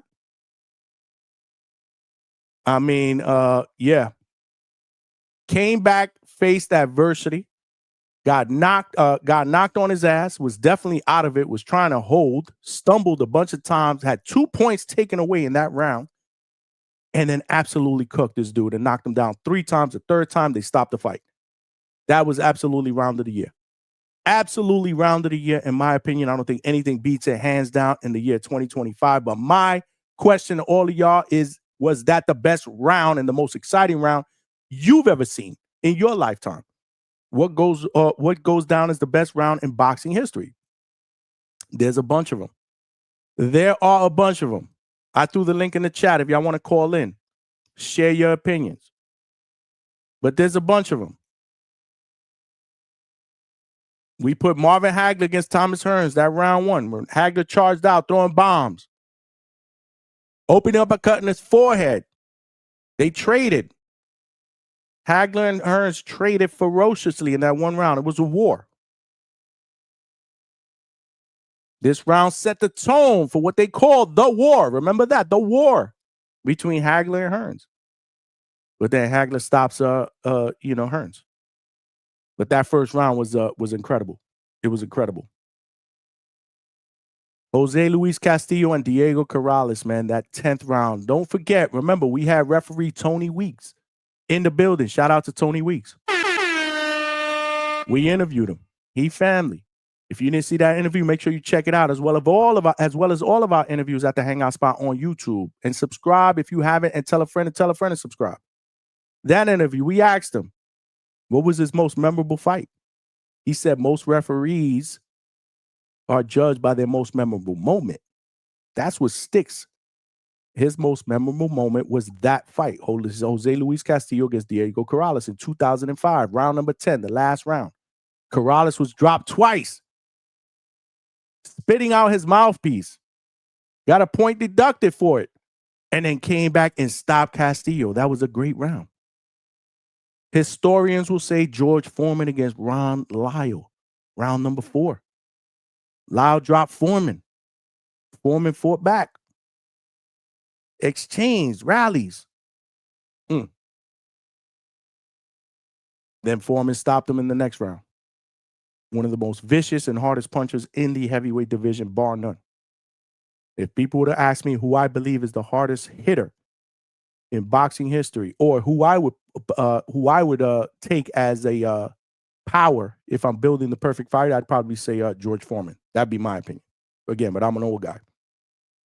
Mickey Ward and Arturo Gatti, the first fight, round number 9. We've had the legend Jim Lampley in the building. He did not hesitate when we asked him. This was by far the best round he's ever seen. I believe Ward dropped Gatti to the knee, on his knee, with a body shot. Gatti fought back. 2 warriors. Doesn't get any better than that. Wilder versus Fury, round number 12.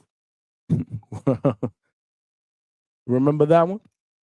When Fury got dropped, his eyes rolled back. He looked like Michael Myers when he got up, I believe. Marco Antonio Barrera, Eric Morales, the first fight, round number 5. These are other ones that I looked up. Muhammad Ali, George Foreman, round number 8. Muhammad Ali versus Frazier 3, round number 14. Remember, they used to fight 15-round fights. Shout out to the fighters back then. The most recent one that's on the list as well, Anthony Joshua versus Andy Ruiz, the first one, round number 3. Let's not forget, Joshua dropped Ruiz first. Then Ruiz came back to floor Joshua twice in a shocking upset round that led to Ruiz beating Anthony Joshua. Riddick Bowe against Evander Holyfield, probably one of the best fights I've ever seen. I remember the first fight, round number 10, was crazy. I mean, there's a ton of them, man. There are a ton of them. And this is what makes boxing history so great, man. I could only put 4 in the vote, but there are a ton of them. There are a ton of them, man. But my question is, who do you guys feel? In your opinion, what was the best round you've ever seen in the history of boxing or in the history of your life? Or if there's a round that you've seen that you couldn't see live that you feel could be the best round in the history of boxing, then I want you to let me know that as well. If you think it's Ali and Foreman, Ali Frazier 14th round, but you weren't alive to see it like me, but you have seen it a bunch of times on playback, and if you think that's the best round, so be it. But I definitely want to get everybody's opinion. If you're not going to call in, then definitely spread your opinion in the chat. But yeah, man. But just like anything else, man, if you guys want to call in and talk about anything else, you can. Feel free to do so. The link is in the chat. In fact, let me throw the link up in there one more time. Shout out to all of y'all that are rocking out. This is the Wednesday night show. We just had Tsunami Keith Colon in the building. Another good interview breaking down his performance this Saturday night. He is now 8-0 with 8 wins via knockout. Fought on Danny Garcia's Swift promotion card, Danny Garcia's Farewell to Brooklyn. And he handled his business. More than likely, he's going to take the rest of the year off. He fought 5 times this year, but he's a young guy. He's got to stay busy. He's got to do what he's got to do. I am going to pin the link in the chat if you guys want to call in. That does replace the link for memberships. If you guys want to become a DHS pound for pound channel member for only $2.99 a month, I will replace that link in the chat right now. But the link that I did pin to the top is the link for anyone to call in if they want to call in and talk some boxing. Now's the time to call in. But let's see what y'all saying in the chat, man. Well, Coach Hector Bermuda said my feelings got hurt. No, they didn't, Coach. They did not, man. They did not. My feelings did not get hurt, man. Rohan is a great fighter. What he said, Coach Hector Bermuda just said that Keith mentioned Rohan boxing ability. People haven't seen yet. Keith, you heard Johnny's feelings. That shit is a 2-pack of ass. You did not hurt my feelings, bro. Everybody's entitled to an opinion. And I don't shit on Rohan's boxing ability. That's the crazy part. I'm a fan of Rohan. Roger that said yard good, but he tends to gas out in the last rounds. Facts. Vega actually gave me a compliment. Nice long interview. Probably not a compliment if it came from Vega. It's probably sarcasm. Yep, there it is. Damn, Keith still here. Definitely sarcasm. That shit is a 2-pack of ass. Definitely sarcasm, bro. Vega's not a good guy, bro. Don't let Vega fool you, bro. He's just not a good guy. Vega's not a good guy, bro. What an idiot! Oh, what a loser! That's Vega. That's Vega, bro. But shout out to Vega. He is training for his fight in Border Wars, November 8th. It is going down in Marietta, Georgia, I believe. Vega's fighting Anthony Forbes, who has 3 amateur wins compared to Vega's 1. But Vega's 1 win was a first-round stoppage. So it's going to be interesting. There's a lot of people in the DHS family and community that hate Vega. Every time he jumps in the chat, they hate him. Sometimes it's good to be hated, though. This is weird. He said, I don't really have an opinion on the greatest round of all time. You know why Vega said that? Because he did not pick that topic, bro. It smelled like a toilet full of nasty ass shit, okay? I think that's why Vega said that, because he did not pick the topic. Like, I did not pick his topic. I'm sorry. But Vega, we will get to your topic. I got it in my back pocket. I'm not going to say anything. It's actually a good topic. But this one, in my opinion, the timing was better. Because we just saw on Friday night what people believe is going to be round of the year. Probably the best round that people have seen in the last few years. 10 years from now, people may go back and say that's the best round they've ever seen, the most exciting round they've ever seen. So, I mean, hey, man. Attorney Bailey, what's good, my brother? He said Vega, a good dude and very entertaining. Vega, all right. Vega, all right. Barkley versus Ben, Attorney Bailey said. What round was that, though? Make sure if you throw something in the chat, you throw me the round. Mikhail, what's good, Mikhail? Shout out to you, my brother. Yeah. Let's go, champ. I saw you, I think you were on Two Tone's channel last night, the Hatrix, with Tip going back and forth. I did not see the playback. Hopefully you guys were doing some good promotion before the fight. Hopefully you were able to get Tip to come out and talk some trash. People have been wondering, like, why Tip has been so quiet. Now, I'm not going to complain if he's working and putting in that work, because remember, he did more talking his last training camp before the Lobo fight than he did training, and we saw how that worked out. He gassed out. So again, less talking, more training is going to make for an even better fight. I know Mikhail's going to be putting in that work. He's been fighting amateur fights before Border Wars. He just won this past weekend. So Mikhail's putting in that work, bro. Tip's got to put in that work because Mikhail's coming to fight. Mikhail, appreciate you. He said the greatest fight in boxing history is the Rumble in the Jungle. I don't think many people would disagree with you, but we're talking about the best round. Not the best fight, the best round. We can keep the best fight in the history of boxing or the history of your lives for another show. But this is the best round, and I've called out quite a few. I got to be honest, man. Gatti Ward, that ninth round was spectacular. I hate to agree with, I hate to agree. I just don't want to seem like I'm just agreeing because, Jim Lampley is a legend and he's, somebody that I idolized growing up as a broadcaster. But I have a few. I can't sit here. It's like the conversation that we had on Sunday when Brim was on before these guys, did their freestyle battle. Their memorable freestyle battle, the first one we've ever had at the Hangout spot, the one that everybody craps on, but it was extremely hilarious, between Unbiased Brim and Stock Chasers. If you guys did not see that, check out Sunday show around the 3-hour, 10-minute mark. These guys went back and forth, man, and I'm telling you, man, my stomach was hurting. My stomach was hurting with how much laughing I was doing, bro. Yeah. It was hurting, bro. These dudes went back and forth, man. But anyhow, I say that to say that before that, we were talking about, hip-hop artists that we liked growing up. So it's hard for me to be able to say one. Same thing with round of the best round that I've ever seen. I think all of them are great rounds. But yeah, Gatti Ward 9 is probably, it's up there.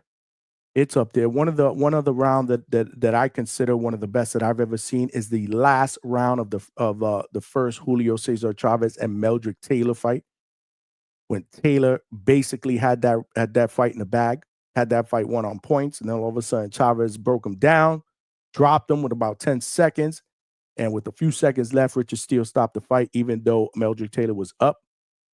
They've done a 30 for 30 on that. Don't get me wrong, Meldrick Taylor cooked in that fight, but Chavez was relentless, hitting to the body. This dude was never the same after that fight. So that's another fight that I remember growing up. That's probably a fight that I consider one of the best I've ever seen. Like if people ask me what's the best fight you've ever seen growing up, I would say the first Chavez Meldrick Taylor fight always stands out for me. But that last round was historic. So that's one that I would say would be up there. Gatti Ward 9, like I said, that one. The last round of Taylor and Chavez. That Holyfield Bowe 10th round in the first fight was epic.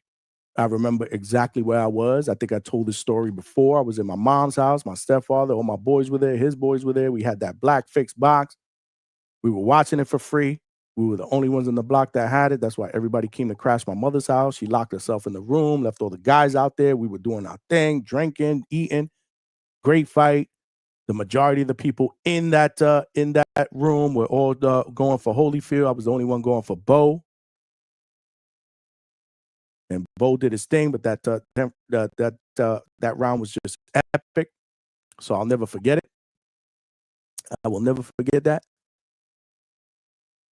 So that's another one that stands out for me. Let's see what the Ring Magazine has as their most outstanding or most exciting fights in the history of boxing on their list.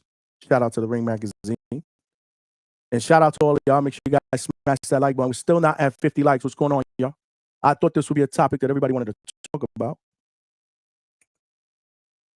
But yeah, I did put the link in the chat. It is linked to the top of the chat if you guys want to call in. Let me share my screen real quick and show this. We just had Tsunami Keith Colon in the building. Good interview. Good sit down. He is now 8-0 with 8 wins via knockout. He's from Newark, New Jersey. He's a Puerto Rican fighter who is also a student at Rutgers studying psychology. I forgot to ask him about school, man. I forgot to sound like a father figure and ask him about school. That's nasty work on my part. What is the most exciting round in boxing history? I'm sorry, I think I said fight early on, but round. Shout out to Mo Brains. Look, Mo Brains was in the chat. Mo Brains was in the chat, bro. He said Shakur versus De Los Santos round 1. It smelled like a toilet full of nasty ass shit, okay? That sounds like something Alex Vega would say. That shit is a 2-pack of ass. That sounds like something Alex Vega would say. Mo Brains said Shakur versus De Los Santos. But I know he was trolling. I know was trolling. Who else we got up there? Corrales versus Castillo. I don't know anybody in these comments. Let me see if I know anybody in these comments. All right, so they got Wilder versus Fury round 12. Oh, actually, we said that earlier. I read that off real quick. That's when Tyson Fury went down and got up like Michael Myers. Controversy there. Did they give him more time with the count to recover?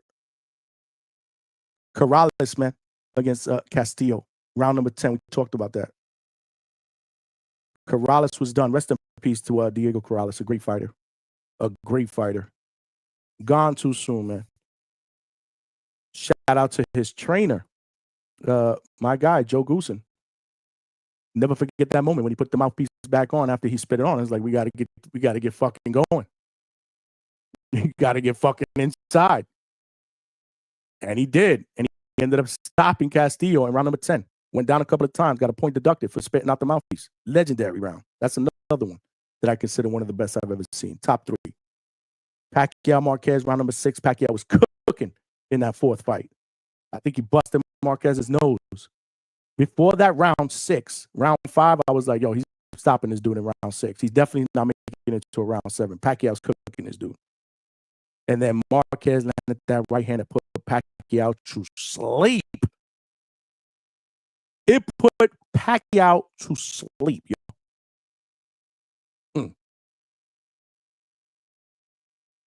Great round. Hagler versus Hearns, round 1, which is what most people are going to predict as their most exciting round in the history of boxing. That one round was like it was like a 10-round fight mixed in one round, in my opinion.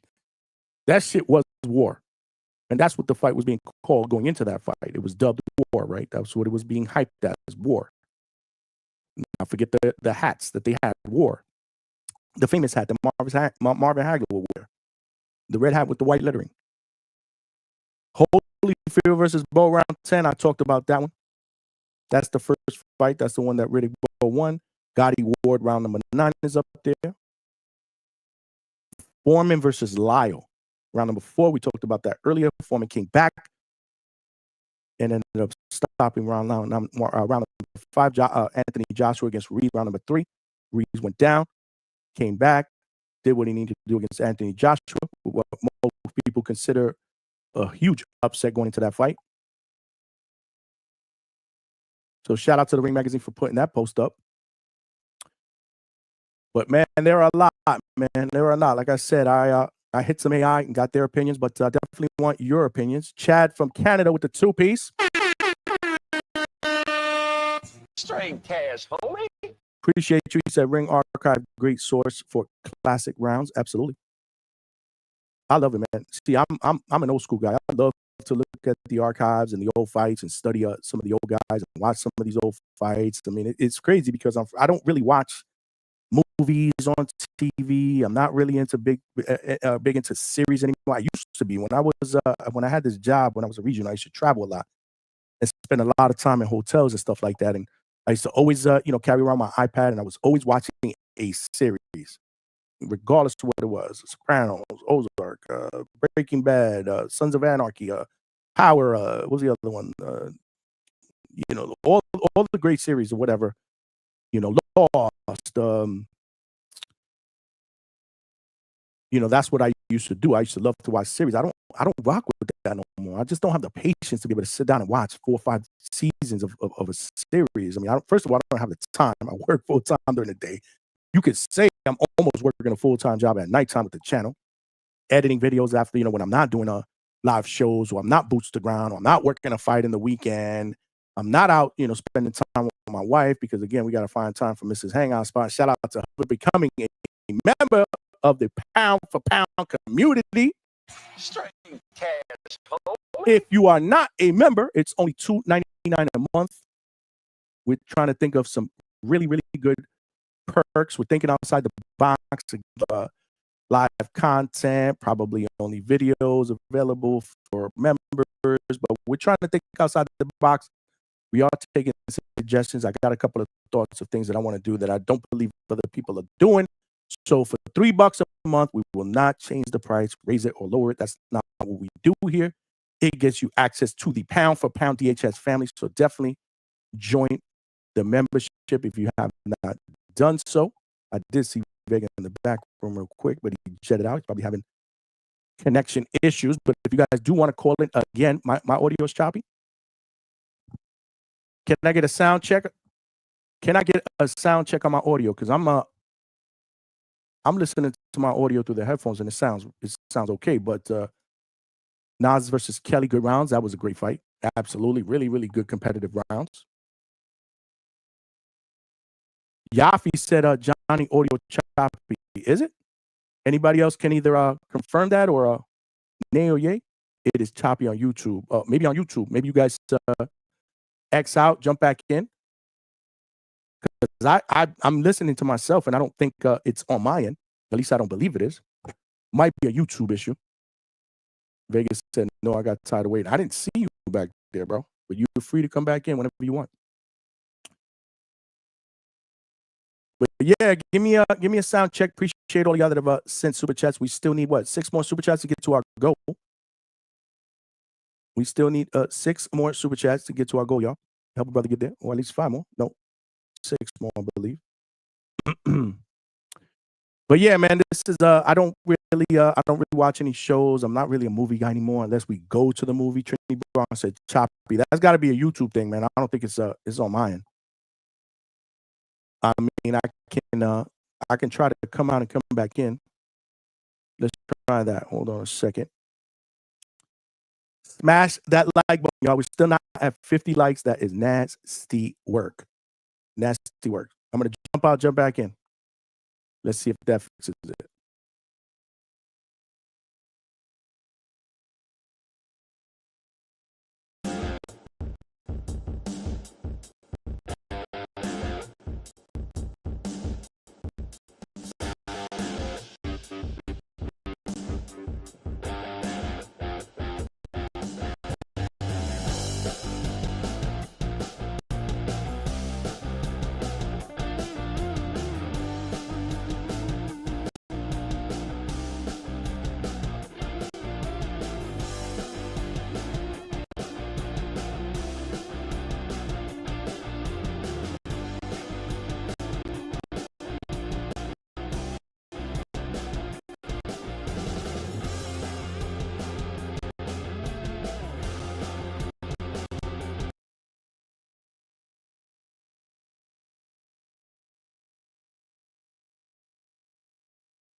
Can you guys hear me now? I X'd out, I came back in. It might be a YouTube issue. I don't think it's anything going on with my Wi-Fi because everything seems to be working good on my end. But somebody said it sounds like Beavis and Butthead music. Roger that. He said even the waiting music was choppy. Wow. Don't know. Don't know what the hell is going on, man. Yes, audio is choppy. Still, even though I jumped out and jumped back in, it's still. He said, Vegas said, I checked the live, it was fine, so I'm not sure what's going on. That is weird. That is very, very weird because my Wi-Fi is fine. It's got to be something here, I would assume. Not sure what it is, man. Hopefully, it's something that'll pass. If you can, jump in real quick. I just want to see if the audio is choppy on my end when you're in here, and then if it's bad when everybody else is hearing it.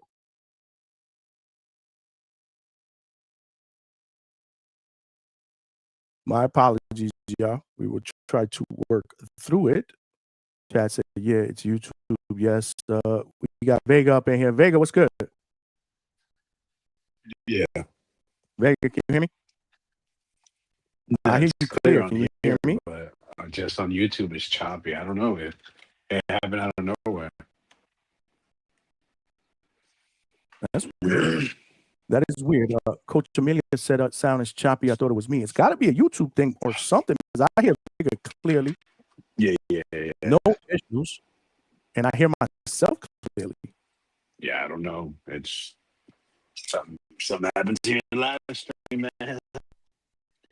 You know, the hackers. Hopefully, maybe, I don't know. Is it still? Yeah, it's still choppy. That sucks. I don't know. Well, hopefully it's something that passes through. If not, then we'll have to end the show early. I mean, it is what it is. I just don't know. I don't understand it. Early night. I guess you're gonna have to watch this show tonight. What was that? I guess you're gonna have to watch a show tonight. I'm not really big into shows anymore, man. It's series and movies, man. I mean, you know, when I'm not doing this, I'm not working, I'm not out with the wife. I'm usually in the garage or somewhere watching some kind of a archive fight, bro. I love to watch boxing. I mean, I say it all the time. Like, I'm in the morning when I work, I'm like, damn, what am I gonna watch tonight? What fight am I gonna watch that I haven't seen in a long time? Oh shit, I think I'll watch, you know, De La Hoya and Trinidad again or whatever. Even though I've seen that a million times. Oh shit, I think I watched Gatti War 1, you know, again. Like, that's just me, man. I love to watch boxing, bro. So I don't really watch anything else other than boxing on TV, to be honest with you. No, I hear you. I've been finding myself lately kind of detaching from TV. You know, me and my girl used to watch a TV show every night. I'm so bored of them. I just wanna watch YouTube boxing. Yeah. She's been asking me, like, what do you want to watch? I'm like, you can watch your show. She's watching something called Warrior Nun right now. You know, let her do it then. It is what it is. I remember my wife used to watch those reality shows, right? I think I said that on another show, and I used to be like, babe, why you watch that? Like, it's just a bunch of drama. She's like, well, I don't have drama in my life, so I just want to see a little bit of drama on TV. And then I would sit down and be like, what he said?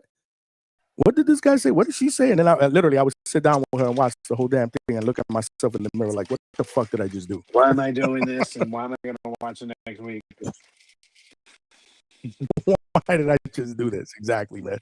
Exactly. But hey, man, it is what it is. It is what it is. Again, guys, bear with me. Hopefully this sound clears up. Again, I don't know what else to do. No one else is X'd out. Somebody did a couple of chats ago. I don't know if it fixed, but if it does sound better, please let me know in the chat if it does sound better.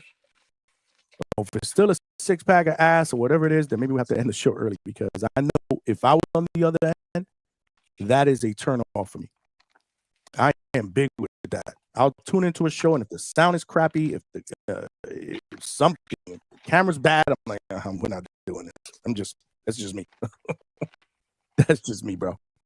He said, somebody said, nah, it's still cutting up. Damn, I don't know what the fuck's going on. And the video's choppy? Damn. Wow. Somebody said I sound like Nick. Chevy said it's definitely ass. Badger one said sounded like Mick. Shout out to Mick. It seems to be a connection issue. What can I do? I don't want to disconnect from Wi-Fi and then I get cut off. I don't want to end the show. No, it's communication to YouTube. I don't believe it's my Wi-Fi, but I mean, yeah. Oh, yeah. It's stuttering in general, audio and video. Yeah, I sound like robots. That's disgusting. That's absolutely disgusting. Man. I mean, I can try. What was early that? Night. Yeah, I know. Yeah, unfortunately, I mean, I didn't want this to be. I thought this would be a topic that people wanted to share their opinions on. We did get that interview with Keith Colon, so at least we got that going. Somebody said pretty bad too. Gonna have to close the curtains tonight. Yeah. Trying to think here. Where's Nesta Gears when you need him? He's gone through these issues before in the past. Yeah, he ends the show and goes to bed. No. He usually resets something, but again, it's got to be my. I mean, I can try to reset my Wi-Fi, but I'm gonna get kicked out. Well, yeah, I wonder how it is on X. Not sure. Let me see, because I am looking at. Let me pull up the show. Yeah, it looks like the bottom of my with scrolling. My messages are scrolling on the bottom. It's like choppy too when I'm looking at the show on my phone. Yeah, somebody said hardwire. Yeah, for sure. I mean, I've never had any issues though. Somebody said reset Wi-Fi, but would I get kicked? Would the show get kicked off? Is my question. Yeah, I can try that. I can try that. Vega, you want to stay on? And while I try to reset, I don't even know if it's going to kick us off, though. That's what I'm saying. It's a little weird on Twitter, too. Mm-hmm. Is it? For you, what are you watching on? Oh, you're watching. Yes, so maybe it's my Wi-Fi. But I'm telling you, bro, you're like crystal clear here. I hear you fine. Uh-huh. Let's try something different. Yeah, exactly. I hear you crystal clear. I mean, yeah. No issues. Let's try something else. Let me try something. Stand by, y'all. Stand by. We're going to try to work through this.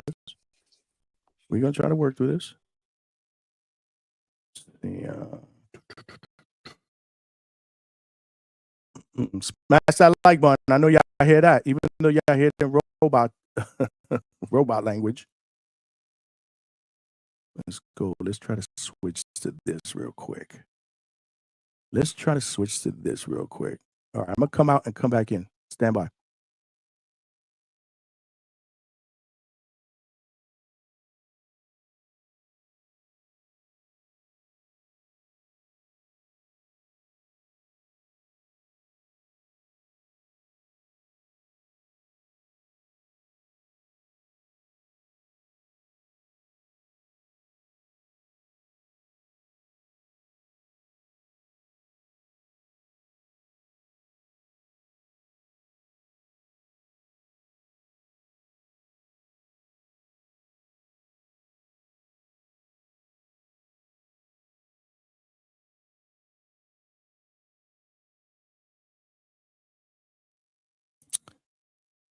All right. Can you guys hear me a little bit better now? I need a sound check. I need a Vega. Can you hear me? Yes, sir. And you can hear me clear. So can you guys hear me clear in the chat? I need somebody in the chat to tell me if they hear me or I still sound like R2D2. I've never had no issues, but yeah, maybe I got to go Cat 6 and he says still choppy. Yeah, I don't know what it is. Still stuttering. Damn, that sucks. I guess it's an early show tonight. Jesus. Lord have mercy. Lord have mercy, man. Yeah, Malcolm even said I sound bad. I don't know what it is. Don't know what it is, but I apologize, y'all. We will get it fixed. Somebody said I heard it when I got on 15. Yeah, we were a while ago. Can somebody yeah, until I left the back. Yeah, what the hell did you do? Did you hack my shit? Hey man, I'm a fucking menace. You did a brujeria on my shit, bro.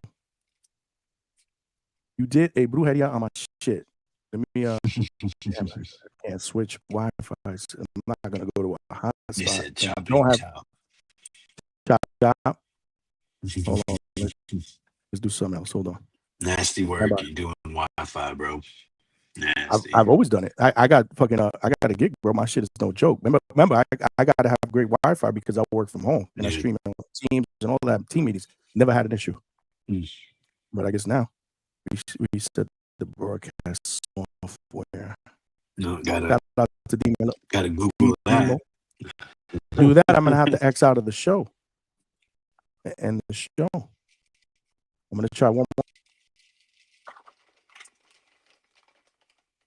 Oh, cornflake.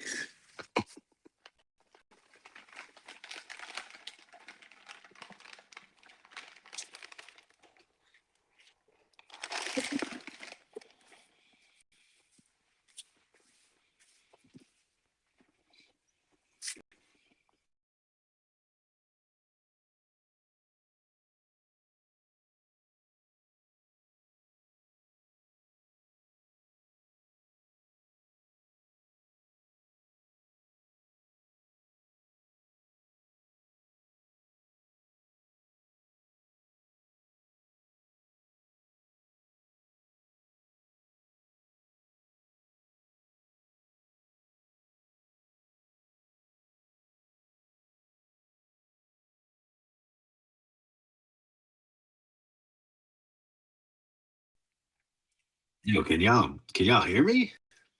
That'd be crazy. Welcome to the Vegas show.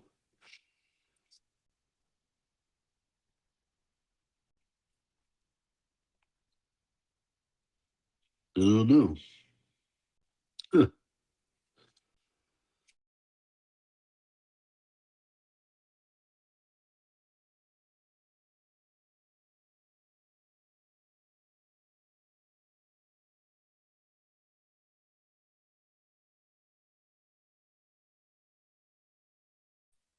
Oh wait, so y'all hear me? So it's Johnny. So Johnny's the issue. It's hold not on, me. hold on a second. So they hear you? Yeah, they said I'm perfect. Yo, I need you to leave. This is my show now. So I guess I gotta hand the keys over to Vega, bro. So how is it me? How about now, y'all? I Nah, got you. I don't know. How? He said, "Go." Tony Bailey said, "Carry the show, Vega." I thought it was a StreamYard issue because when I X'd out, it told me to reload when I try to get back in. So I'm like, "Oh, this is a StreamYard issue. This is not a Wi-Fi issue." But I'm on This is StreamYard. I don't get it though. But I'm on StreamYard. So How am I gonna? I gotta end this show. really? Yeah, I'll have to end this show and create a new one. Damn. There's no other way. Yeah. Well, if there's a way, I don't know about it, but I don't think there's any other way. Somebody said I'm still choppy. Is it me? Wow. My mixer? Plug your mixer. Yeah, let me unplug my mixer and come back in, y'all. Stand by. Stand by. Stand by. In fact, I'm not going to leave the screen. I'm just going to unplug and mute so I can do funny faces. Yeah, mute up, man. Can you hear me? Ruining my audio with your presence.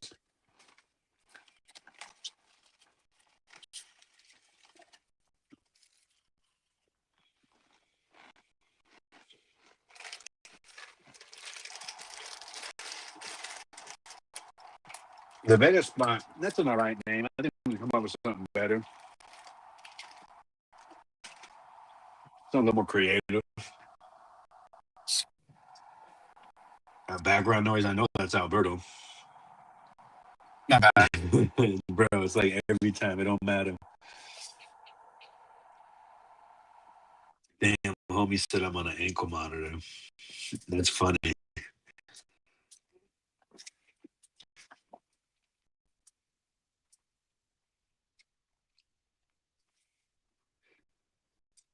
So what's up, man? What do you think is the best round? Best round in history? I wanted to say the Manny and the Juan Manuel Marquez, but I honestly had to vote the Chico Corrales Castillo. I mean, that's just, man, that to me still, like, that might be the best fight I've ever seen. So best round for sure, that 10th round. Just so dramatic, huh? Dude gets dropped. I think, wasn't he spinning his mouthpiece out too? If I'm not mistaken. Yeah, he spit out the mouthpiece and got some, the camera, thankfully, or the mic was able to pick up Joe Goosen saying, "Hey, you got to knock this motherfucker out." And, man, that to me is my favorite round, man. Which one did you vote?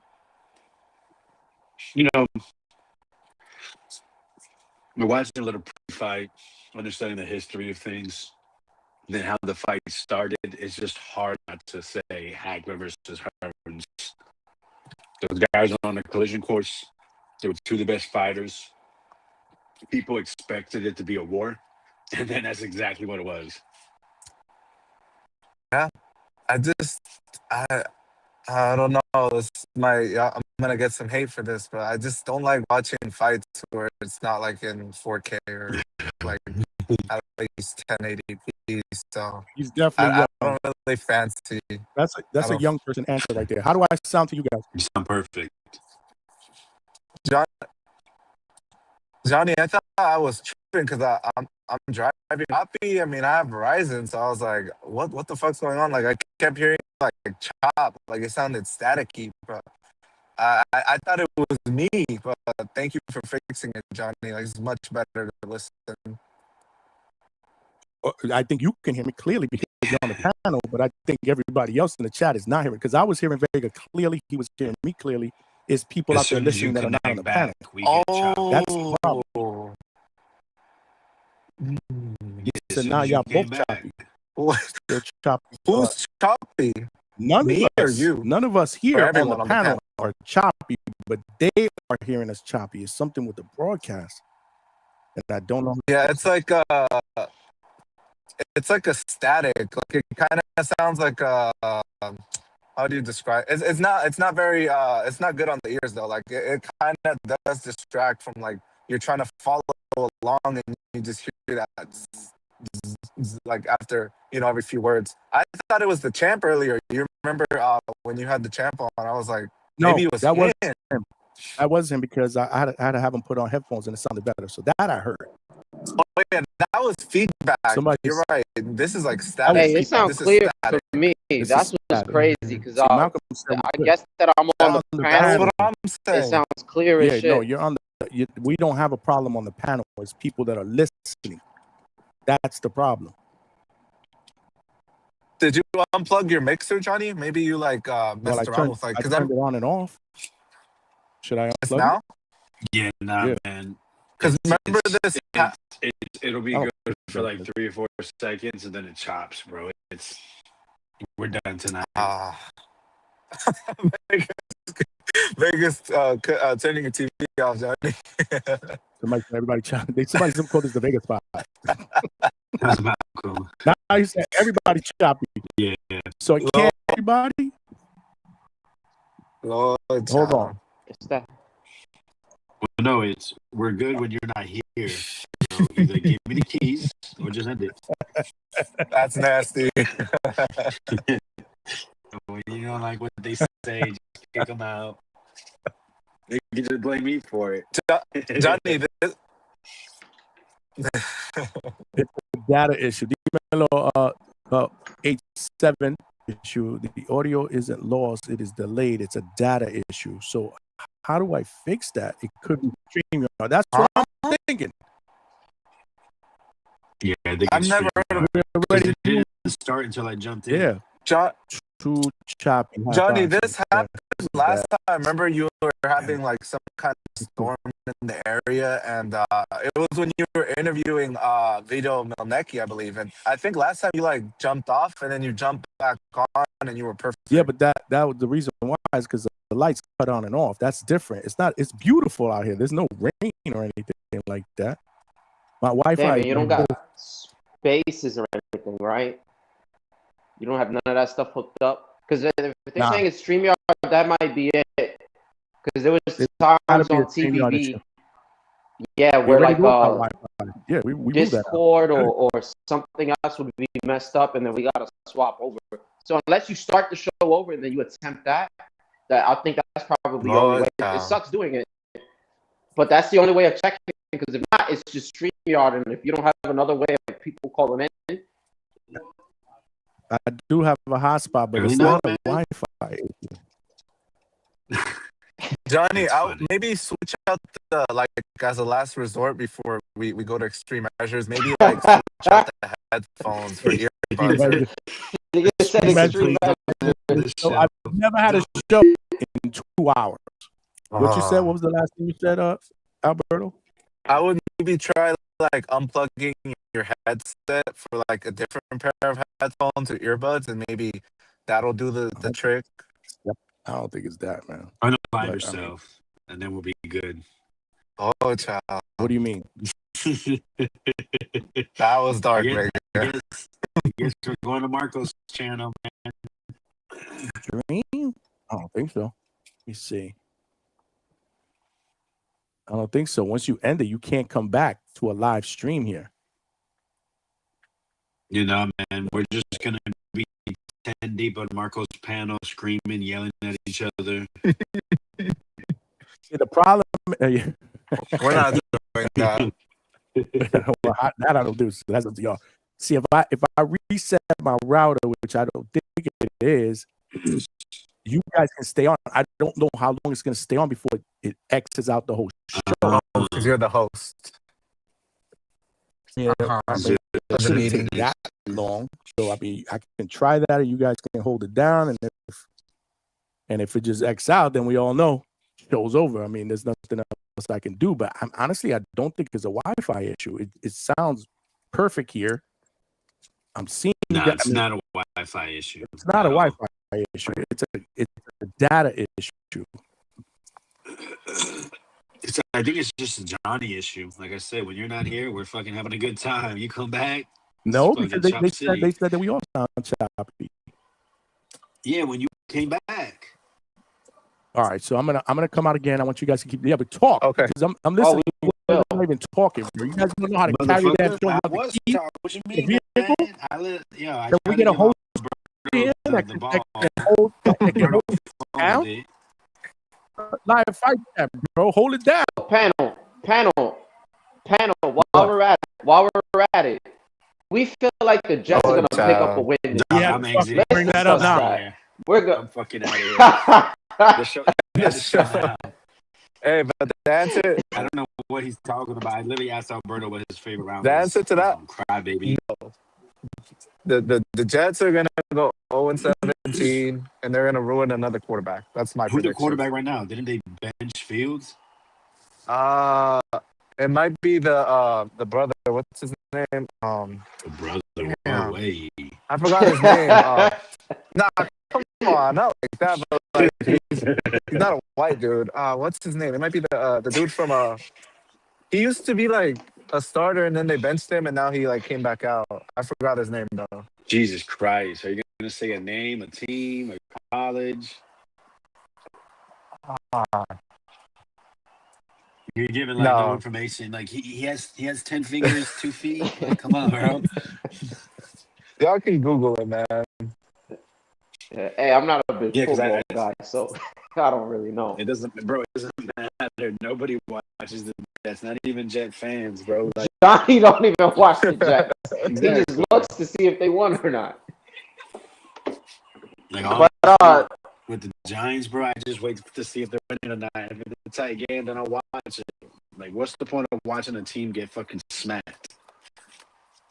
Yeah, that's just depressing. Exactly. So let me ask, Berto, what did you say your favorite round was? Because Vega, you said Hagler Hearns, right? I was just saying you got to pick that just with the storyline and who they were at the time, and then for them to get it out. Yeah, he picked Castillo, Corrales, because they're both Hispanic. That was his answer. Nah, that's nasty. If I was being a homer, I would have picked Juan Manuel Marquez when he knocked out Pacquiao. But I picked Corrales Castillo. That was literally your first suggestion that you were making. Well, to me, it's still the Corrales Castillo just because they had like the ebbs and flow of like a perfect round. Like you can't design a like that's some movie type shit. Right. That's like some Rocky shit. I hate those kind of fights, man. Really? I don't like the rock'em. My bad, go on, Vega, because I kind of cut you off. You're going to make a point. Go on. No, go. No, I don't like the rock'em sock'em, like the Gatti Wards. I've never really liked it. I need some kind of like high IQ shit going on. I need to see some kind of adjustments. I think Corrales and Castillo was good. You know, the same thing. I was actually rooting for Hearns, and I didn't know who won the fight. So I was pissed off. And, you know, just seeing somebody tall like that with that amazing reach, just trade with somebody, it always aggravates me. You know, it's kind of the reason why I don't like Castillo either. Like, it aggravates me so much. Right. But my personal, you know, best round, I'm going to go with Marquez Pacquiao. You know, we had the 3 fights. We seen how those went. If I'm right, Pacquiao kind of won the first. I think he won the first 2 rounds, and then he got knocked down by Marquez, and then started to creep up. And I don't want to say he was dominating him, but he was kind of putting belt to ass. He broke his nose, and at that, you know, it was just projecting that Pacquiao was going to beat him. Possibly a decision. He could have got a stoppage off of the the cut or the broken nose because he just looked like he couldn't breathe at all. And then to me personally, one of the greatest moments of all time in broadcasting. He's not getting up, Jim. He's not getting up, Jim. I love that moment. Sometimes that shit randomly pops up in my head. You know, it was a counter shot, and he landed. That's the same shot he dropped him, if I'm right. They were working on the power in camp, you know, and it was a flatline knockout. We were worried about Pacquiao.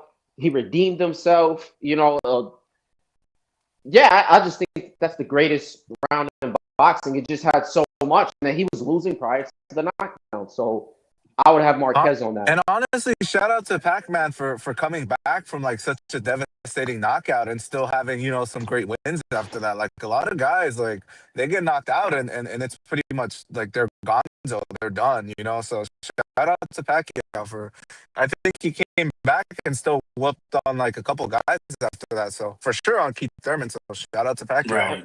I mean, that was many years later. And what I will say, now I also want to have a pick for recent fights that have had like one of the best rounds in boxing. Like, have you seen that? You know, we seen what happened this weekend with I think it was Leighton, right? The Leighton fight.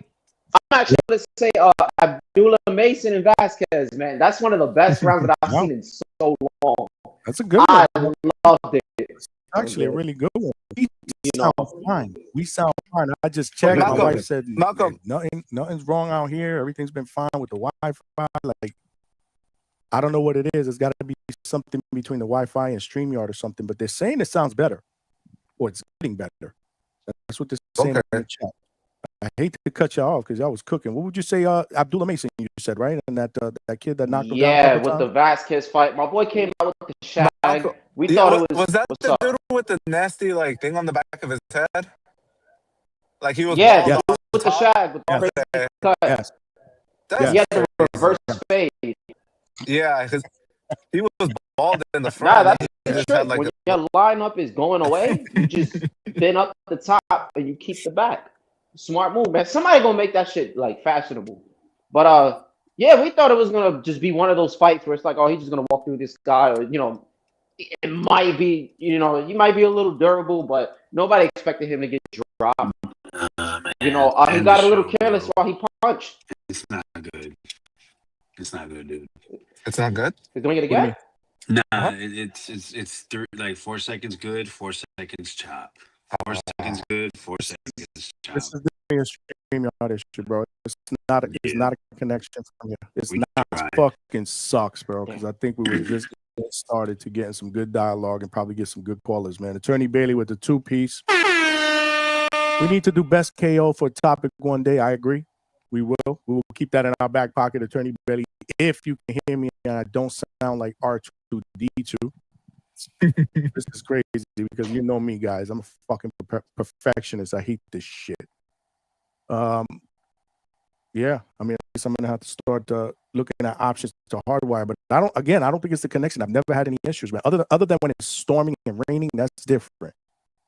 That I can't help because it comes down pretty hard here. And yeah, somebody said I sound horrible. And sometimes the lights will flicker on and off, and that will cause the Wi-Fi to go off and have to reset. So that's something that I can't help. Even if it's hardwired, that's gonna happen.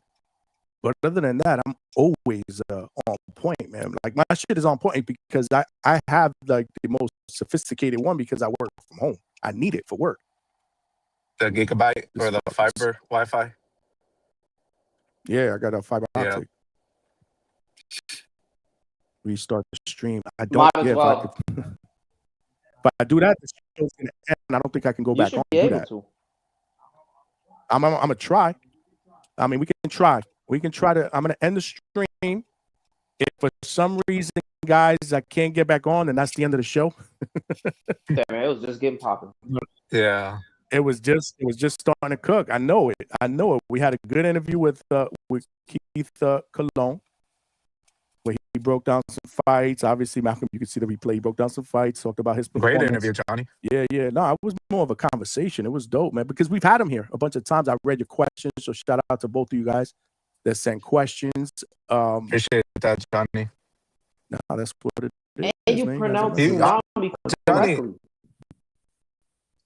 What was that? And you pronounce tsunami correctly, bro. I went back Nah, and I'm no, I like, learned- yeah, he said I it learned right. from my Drop a mistake, bomb, bro. Johnny. Let's go. And Johnny, honestly, like shout out to him. Like Oh man. his like responses to like your questions were like really methodical. Like he wasn't like stumbling on his words or like, you know how some guys you'll interview and they'll just like really give you like 2-3 word answers. Like I could see him having like a broadcasting career like Abner Mares after he retires, for real.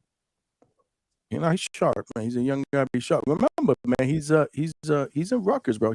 He's a college student, man, trying to get his degree for psychology, bro. He's not a knucklehead. Wow, shout out to him. You know, yeah, he's not a knucklehead. We've said that on prior interviews in the past. I forgot to ask him like a father asking his son, like, how's school going? How you doing in school? Because that's probably how I would have asked him. Like, yeah. Johnny, that thing All right, sounds so this is horrible. what I'm gonna Maybe do. we He should, said, yeah. Dimelo 187 said, Martinez said, yeah, get this right now before this happens during an interview. We were fine during an interview. It just came out suddenly. It's Vega's fault. When Vega came in the back room, this shit started to fuck up. I don't know what the fuck Vega did, but Vega jinxed us, bro. He has a negative Vega cloud jinxed that us. follows him. I don't know. He did y'all guys know about brujeria? He did a brujeria on my shit, bro. He threw a hex on my shit, bro. Malcolm Split. Yeah. So what I'm gonna do, guys, if you guys can hear me, I'm gonna try to end the stream. He said, yeah, Malcolm came out and said, yeah, I'm gonna try to end the stream and come back in. If I can't, then unfortunately the show will be over and we will be back at it tomorrow night, 9 p.m. Eastern Standard Time, where we'll start talking about this weekend's fights. We'll do some bets and we'll try to make up for lost times. So Alberto, stay with me. I'm gonna try to end it and come back in, but I don't know if I can. You guys can hear me in the chat. I'm gonna try to end it and come back in. If I can't, tomorrow 9 p.m. Eastern Standard Time, and I appreciate all y'all. Right, Alberto? Yep. Sounds good. All right. Later.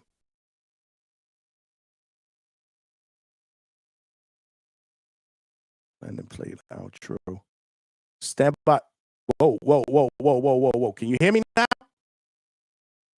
Before I end the stream, somebody said we can hear you. He said the choppy voice. I'm about to end the stream and see if I can come back. Can y'all hear me or still? Yes, no? Because if it gets better, I don't want to end the stream because I have a funny feeling I'm not going to be able to get back into the stream once I end it. He said, we can hear you chopped up. So, I don't want to do that. He said, you still choppy. All right, I'm going to end the stream, y'all. Again, I'm going to try to get back in. If not, appreciate all of y'all. Y'all silly, bro. Bro, we hear you saying it all chopped up. Somebody said, call me the choppy spot. That's nasty work, man. At least smash the damn like button before I end this shit because I have a funny feeling we're not going to end this. And I don't want to end it, bro. I think this show is about to fucking cook. I don't remember the last time we did 2 hours and 23 minutes. We usually do 4 hours, 5 hours at the least. Analytics, I don't know what it is. I don't think it's a Wi-Fi issue, though, D. This is definitely a StreamYard issue. This is definitely a StreamYard issue. I'm going to end it. I'm going to try to come back. Stand by. If not, again, we'll be